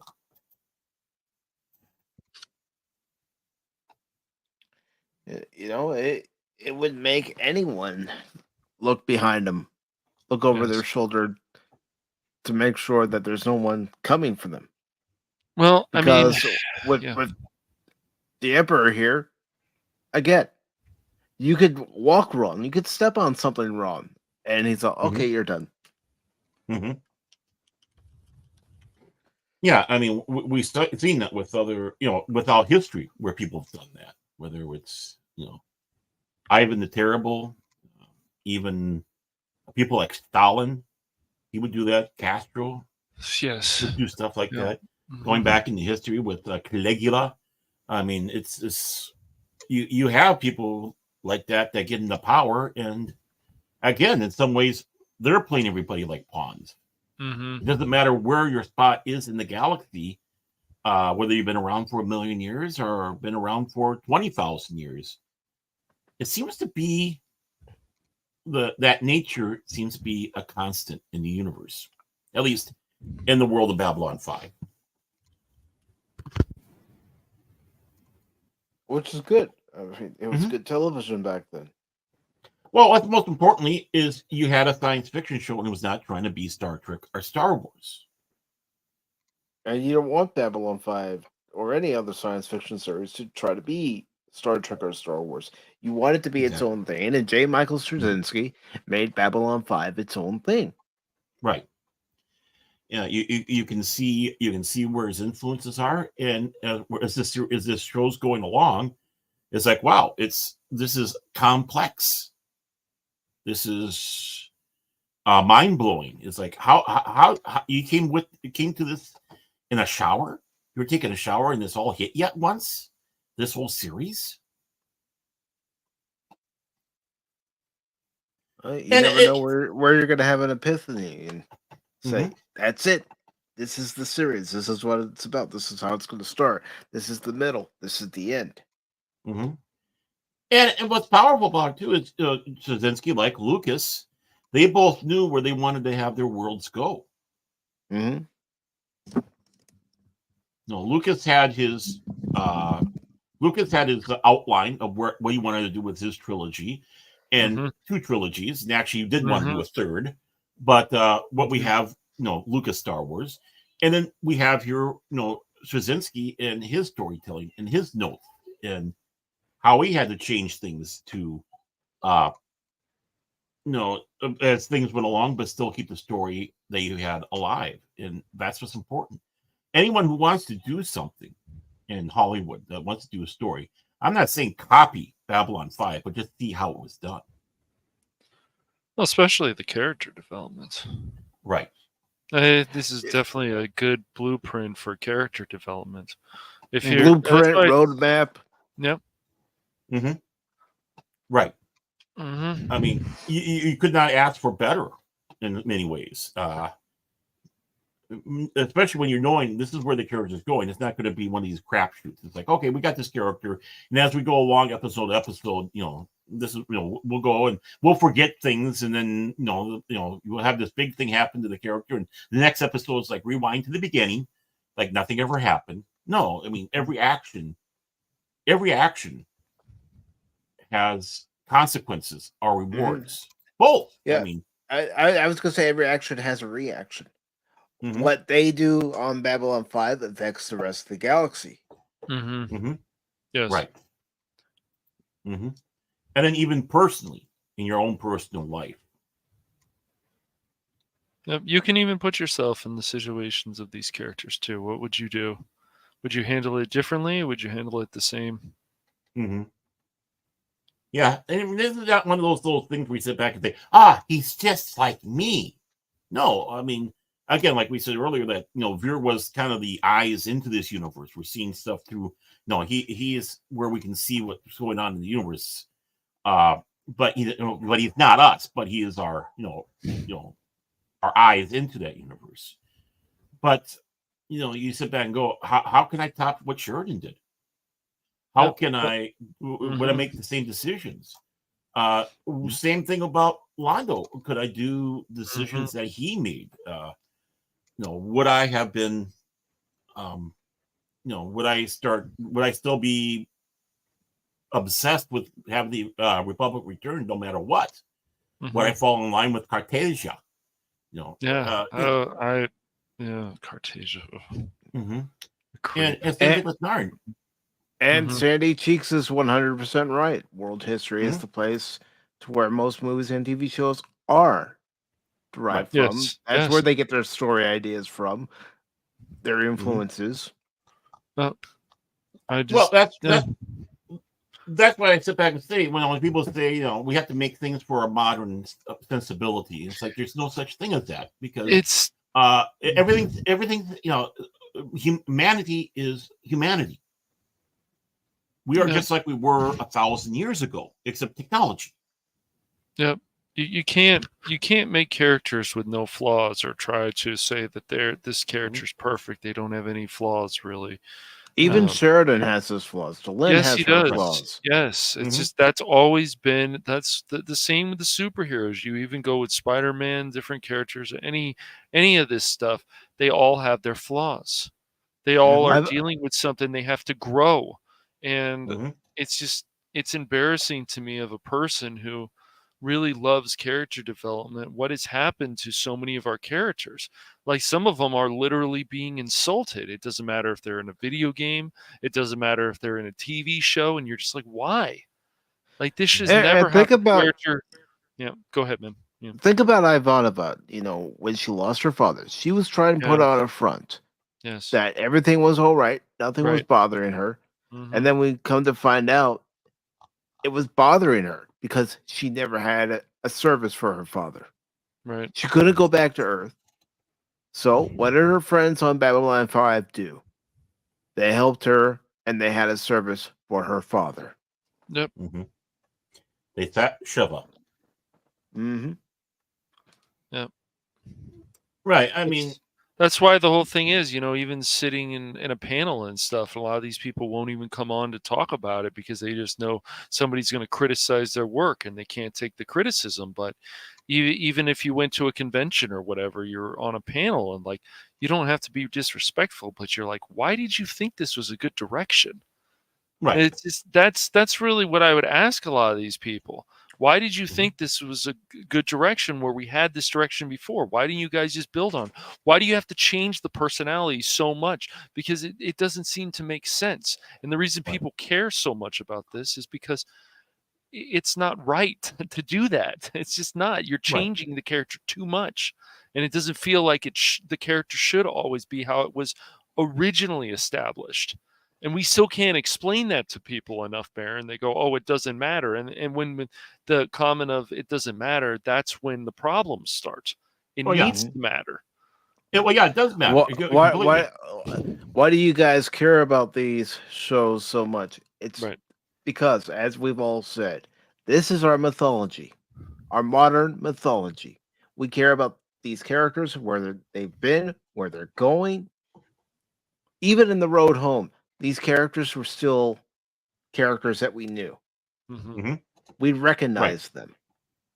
Yeah, I mean, I was way late to the party of Babylon 5, but I'm glad I finally watched this show. And I'm like, wow. Yeah. I'm impressed.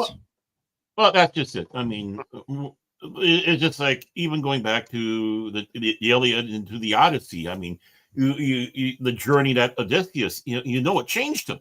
You saw how it changed him, trying to get home. He's trying to get home, and it's one thing after another, taking him 20 years to get home. And his wife is still faithful, but all the suitors are trying to tell her, hey, he's dead, come and marry me. He slaughters them all. No, it's like, is this believable? Would this person do that? And that's the important thing. They don't know how. A lot of people don't know how to show that. Well, is this going to be believable for that character? Well, once again, it's that attitude. I'm going to do it better, and it's like, no, you may not. Yeah, I mean, we want to do it just as good, if not better. But it depends on how you're wanting to do it better. Are you trying to do it better in the what was given to you, the template? This is how it's supposed to be. You're going to be in here. Are you trying to do it better in your mind and spin it off into your universe? And that's the thing. I think all of us would like to do better. I mean, if you had a chance to control Star Wars, you'd want to do it better, but you'd want to do it George Lucas's way. That's the primer. And the reason why is just like any parent wants to see their children do better than they are.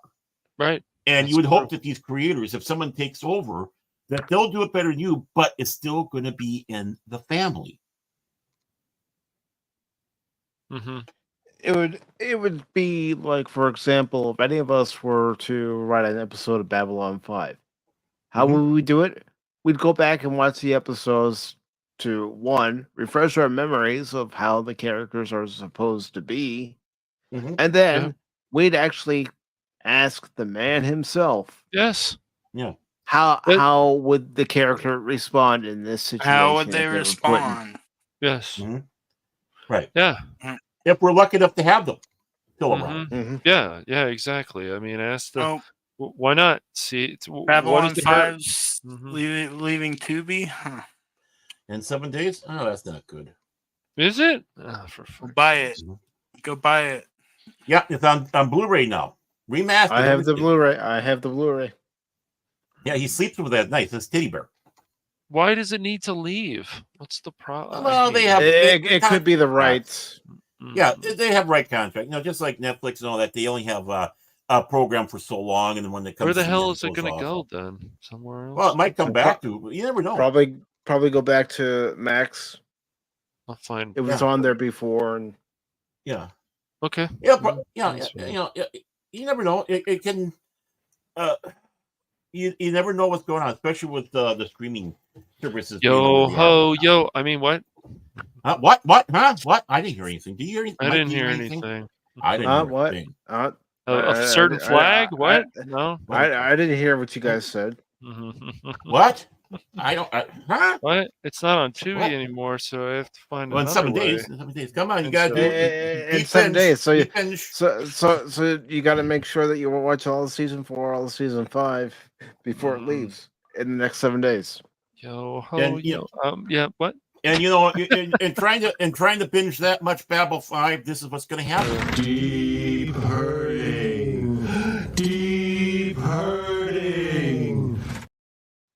Exactly. There'll be other ways. I mean, what? I'm not going to be too afraid. I'm not going to be too afraid of it. It's still going to be around there because I think there's people in Warner Brothers that see this as an opportunity to have their Star Trek come back. And it was like one person was holding it all back because he didn't like it. Or more importantly, he didn't like the P10 stuff, Primetime Entertainment Network. Well, so it was even more than that. Well, they're telling us a lot of this new Star Trek stuff is still popular, but I just have this feeling that they're bleeding money. So something like Babylon 5 coming back. I mean, what they think they want to remake it? Is there any possibility that there were talks a couple of years ago that J. Michael Straczynski would bring it back, but it would be essentially a remake. Now, a reboot. Okay, it's my belief, and I had to look at the numbers, but if the Road Home did well enough, I say you do straight to Blu-ray, straight to DVD, Babylon 5 movies, just like they did with the animated one, okay. The Road Home. So the animated one, then is there any possibility that they could try to do again? J. Michael Straczynski did pitch a reboot. Now, as far as the season 6, you probably have to ask the man himself on Twitter. Yeah, probably. Right. Well, yeah, he was wanting to do a complete reboot of the show, start from the beginning, knew everybody. The thing that was holding it back was the CW, and then of course the writer's strike. And people don't know exactly where the CW is going to be. It's in the air because as we've all known and reported, CW is not in the best of shape right now. They're taking all the superhero shows off now, and we don't even know if it's going to be around. And that's one of the because go on. They canceled the new Adventures of Superman, the Lois and Clark show, and right after a few seasons, right, 2 or 3, something like that. I don't know. 4, I think 3. 4 is just 3. I don't know.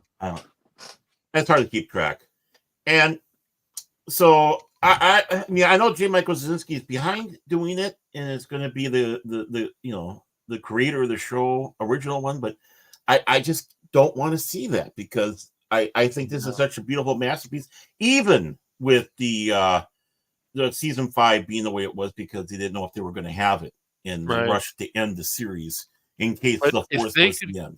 Yeah. Here's one of my arguments against a reboot. I don't want to see someone else in the role of Londo. I don't want to see someone else in the role of Jakar. No. Or Sheridan. If we're gonna do Or that, or do some Delenn. more animated stuff. Yeah. Right. Mhm. Or Frank. Or Vera. And, Yeah, Mhm. I don't want to see anybody replacing who we had. No, I don't and either. even if we don't even know if some of these characters will even come back because you're doing a reboot, what changes to this universe that we love? Yeah, well, let's say Sheridan's out in the reboot, and you started again with Jeffrey Sinclair. Mm-hmm. And then maybe JMS has a story go through of how it would have been if Michael O'Hare had stayed as Jeffrey Sinclair. Yeah. Well, yeah, in the There original, might have been some drastic differences. Oh yeah, I mean, when you had the traitor come out to be, I got a mental block on the name of the telepath, the first, the blonde, Talia. Talia Winters, yeah. Mm-hmm. Talia Winters, that arc was originally going to go to the first officer, Babylon 5 that we saw in the pilot movie. In fact, they even dropped hints in there. One of which was when they pass one of the cards through, the code comes back to her. So it was her letting the assassins in on the Gathering movie. But when she didn't come back, that kind of threw that in a little bit of a higgly-piggly. And when the actress for Talia Winters decided she didn't want to be around no more, he figured, this is the out. But the thing is now we have the other problem. She was already being groomed by our esteemed Vorlon with higher powers and to be able to do things. And now, of course, the gift that she got from Ironside, Ironheart, yeah, Jason Ironheart. So a lot of that, unfortunately, went to the wayside because, well, she was the traitor. Now we've had to bring back in, of course, Lita Alexander, and which is great, the first one. And of course, we have that story that she was sucked into the Vorlons and did all this stuff, and now she takes over that mantle that Talia Winter was supposed to have. So yeah, there's a lot of things that changed. So we're going to see that where this first officer is now the one that praised them all, and we're not going to have a switch on it, but we'll have to sit back and see. Yeah, we would have to sit back and see. But again, I guess I'm just not in favor of recasting characters that we know and love, especially with the portrayal that these characters have. I mean, who's going to be Zathras? Yeah, Zathras. exactly. Don't even know who's going to be Zathras. No, not Zathras. No, not Zathras. Zathras not good playing Zathras. We'd have to have Zathras play Zathras, but not Zathras. Well, one other thing about it is with lore building, world building, galaxy building, with the animated films, we have a chance to go and see the 1,000 years ago, the Shadow War. We get to see Sinclair as Valen in a movie, and how things go. We can move ahead in time. I mean, yeah, as Sandy Cheek said, we never saw David, but we know of him, and maybe there'd be something that's involved with him. We don't know. There's so many options that we can do to keep in this universe, and the animated films or even a live action, if it's done at a certain time, can help expand upon that. Or if the JMS does finally able to grab up the rights to Crusade back to be able to do things with that, get that story resolved.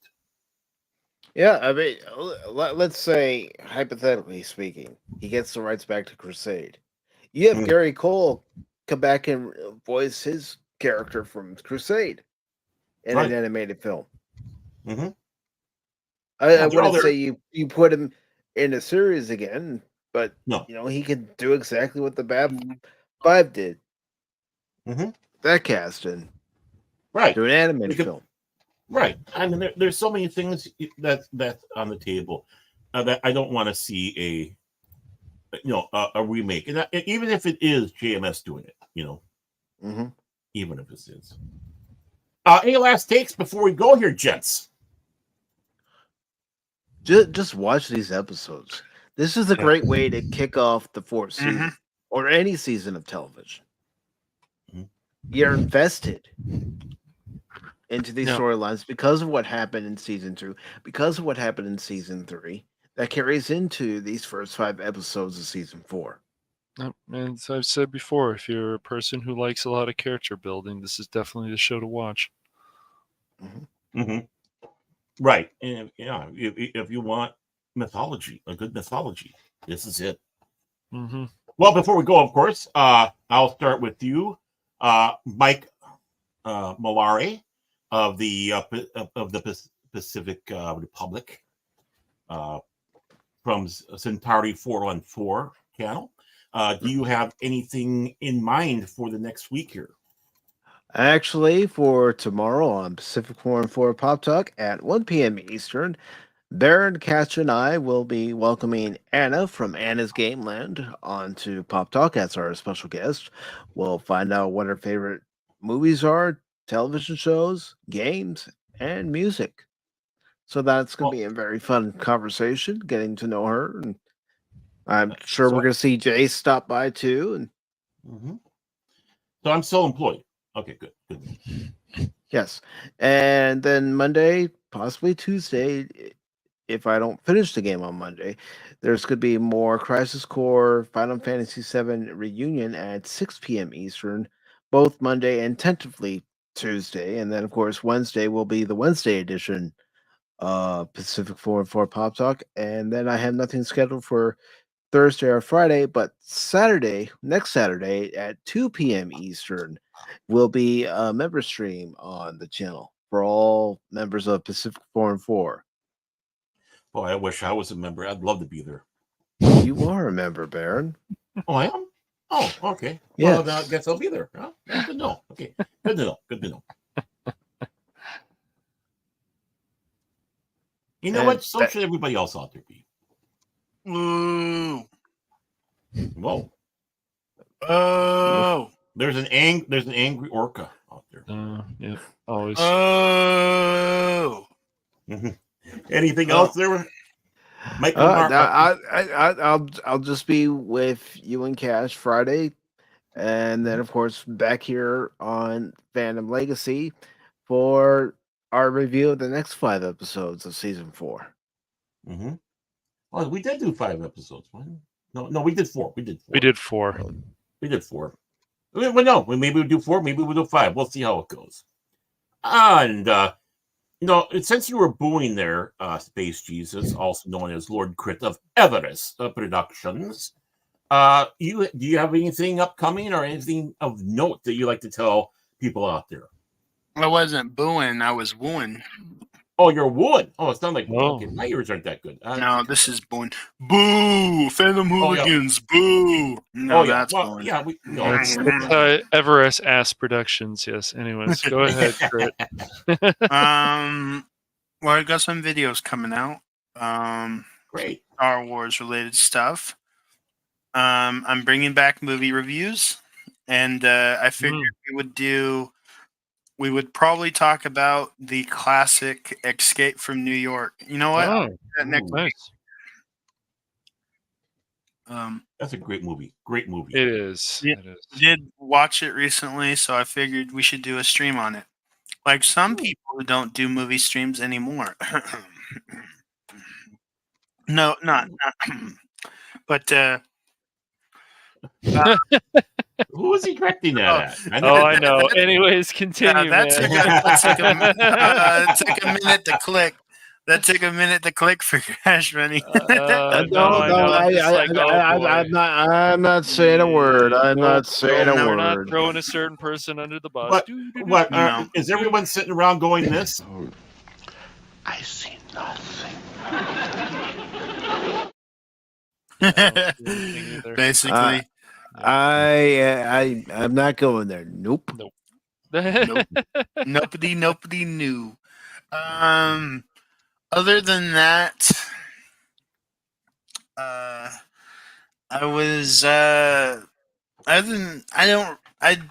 don't have anything. I was.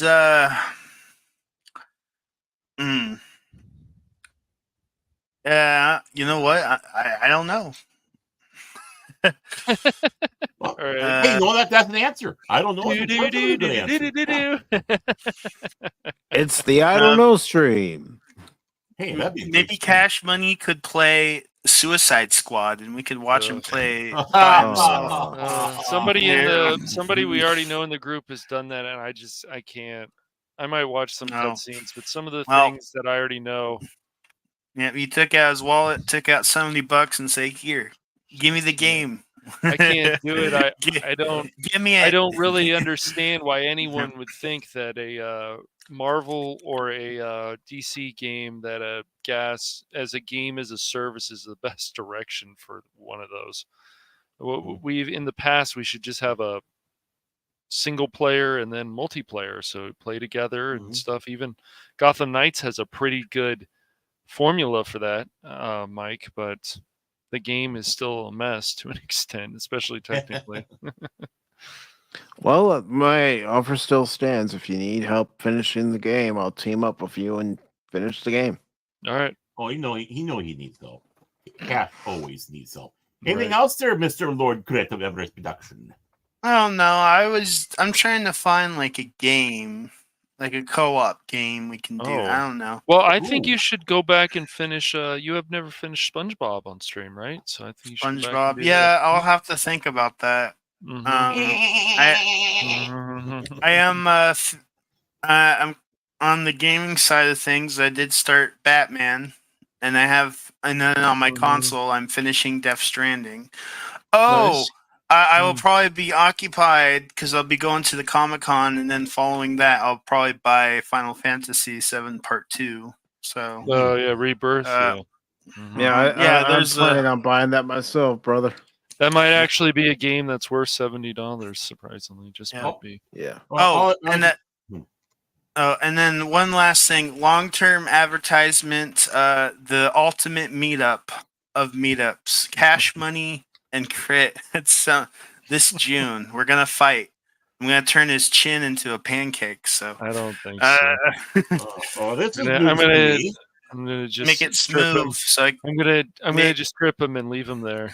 Yeah, Ron Perlman can sign it. Wow.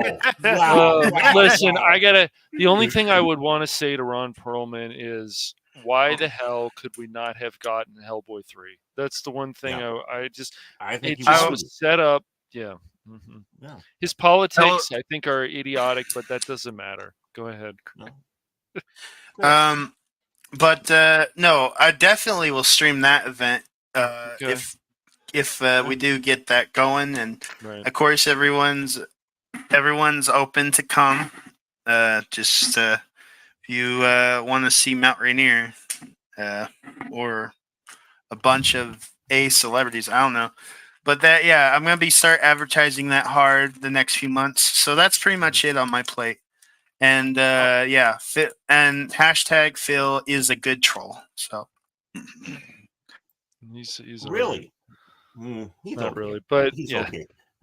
Well, all I can say is just if Will Wheaton's there, don't try to kick him in the nards. First of all, he doesn't have any. I don't know. That's funny. Yeah. Well.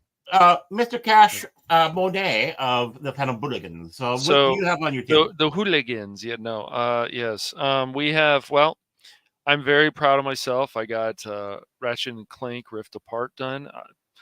For a person who's been ripping on Insomniac games for a while, I have to say that game was a lot of fun. It was a little repetitive at certain parts, but overall, I would still give that game out 4 out of 5. So I'm done with that now. We're done with River City Girls 2. We beat the living hell out of that, Mike and I. We were not going to be denied.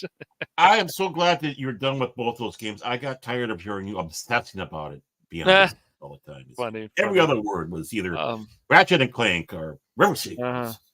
Yeah, I'm sure it was, Baron. I That is was some told serious fake news there, Baron. I don't know. Your brother said about how you were just, kept on in your sleep, just muttering those words over Sure I as did. your head rolled on the keyboard. Yeah. Right, rolled on the keyboard, hilarious. But yeah, no, we got that done. Dishonored is going to start next week. I haven't decided what day.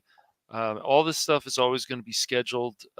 Fridays are only the day that's set for that time for now. I might change that, and then if I see the Beekeeper soon, I guess it's probably time to do a movie review of that. Wow. And we'll have a panel of that, and so that should be fun. After I see it, though, I'm not gonna. There hasn't been many panel stuff because even like I heard it's like 2025. Like Mike and I would start talking about The Old Man again because we like that show, and it looks like it's gonna be a while. Maybe when a lot of us see Dune Part 2, we should do a movie review of that. Or Mhm. not only Dune Yeah. Part 2, but when Ghostbusters Frozen Empire comes out. Yeah. Yeah, we just have to see Afterlife, Baron and I. But yeah, Yeah. I'm sorry I wasn't able to the other day, but I want to see that bad. yeah, we'll watch. It's all right. that. We'll find a day where we can do it. Okay.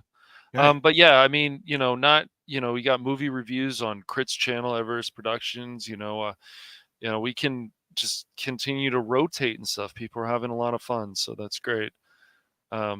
Yeah, we'll see what happens there because it's funny. The Phantom Hooligans started with panel shows, so I need to start bringing those back. But the thing is, when people aren't around, and I'm sure Mike feels the same way, it's like then do gaming streams. Beat these games that you've had for I don't know how many years. I'm really hoping that if that Star Wars Dark Forces remaster turns out really good, I feel like all of us should stream it on all our channels. But I waiting to see reviews for that because I don't want to buy that on day one. Same with the Tomb Raider, right, 1, 2, right, and 3 right. remaster. I'm not willing to buy that. Yeah, I'm worried release too day because of the technical problems with this stuff lately. Yeah. Again, yep. Now with Final Fantasy VII Rebirth, I already know what I'm getting into, Right, so you I am do. gonna take a chance and buy that on release day. Yeah, that'll be fine. And then 6 months later, that should come to PC. But that's what Sony should do, or maybe the same day, or we should just stop all these exclusives and all this stuff comes to either PC or the console. And people are still going to buy it on PS5. I don't see why they wouldn't. But exclusives probably should be a thing of the past. I mean, we've accepted them for many years, but now it's like I don't know, just quality ports. They had their time. They had their time. It started in the 16-bit era with exclusives for the Super Nintendo, some for the Genesis, but mainly for the Super Nintendo. Yep. So, but yeah, we're Dishonored next week, and then finally gonna got to get back all that content I lost from Persona 4. No, it was Persona 5. Persona 5 on my Twitch channel about 8 years ago. So started with Persona 5 Royal next week too. So want to try to get 2 games done besides our multiplayer game at 6:30 p.m. Pacific Standard Time on my channel on the Phantom Hooligans, and we'll play Ghostbusters. So that'll be fun. I'll probably mess around with it before we do the stream. Now, and if you have it too, Krit, you can join us. What? Now, are you gonna watch Afterlife? Yeah, we're gonna get to it. Yeah, Baron and I still need to watch it. Yeah. Yeah, we need to see it. Okay. Yeah, definitely have to. Yeah. And and then we have to also play the new Ghostbusters game online. Yes. Yes, we do. That's a great game. So. Yeah, then we'll figure out.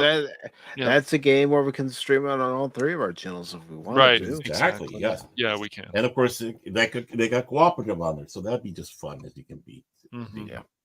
And of course, I'd like to thank Battlefield. Yeah, Battlefield. Dune 2 is good. It's on the Dune 2. And Krit, if you get Ghostbusters, you can stream it on your channel. Well, I'll have to look into that. In fact, we should all have a cooperative game together. I mean, they'd have 4 people. There's 4 of us. I call Vinkman. No. I call Egon. Yeah, I figure you would. So I want to thank the people who came in that were in the chat today. For some reason, the Fandom Hooligans showed up, as did Pacific 414, and Phil McCracken decided to say, "I said I'm out of here again." Yeah. Lady V Elements, thank you. DJ Ronnie G and his turtles. Jace Fox from 540 Studio. People, if you haven't, go catch him. Go to the show. I got a bunch of new images I have to send to him that make him look better than he does in real life. And of course, we have from Bikini Bottom, the only air breather down there, Sandy Cheeks. And you're more than welcome to be in the chat with us. More than welcome. And that's what we encourage. And of course, anyone who was watching that didn't partake in the chat, thank you so much. Anyone who's coming back and watching this on the flip side, I thank you as well. As well as I thank Mike from Pacific 14, good old Cash Monet of the Fandom Hooligans, Krit from Everest Production. Lord Krit from Everest Production, also known as Space Jesus here. And of course, the grumpy troll himself, Phil McCracken. So I hope everybody out there has a good day, good night, good morning, whatever it might be when you watch this. And thank you again so much. You're the reason we're doing this. There, I have to say that right. I don't want to sound egotistical, but I am. Take care, everyone.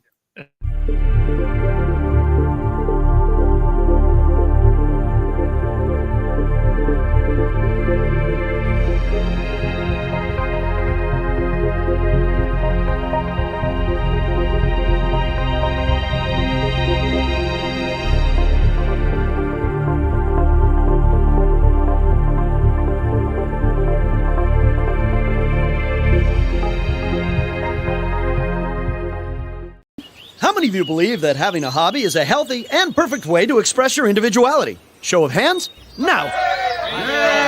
Well, you're wrong.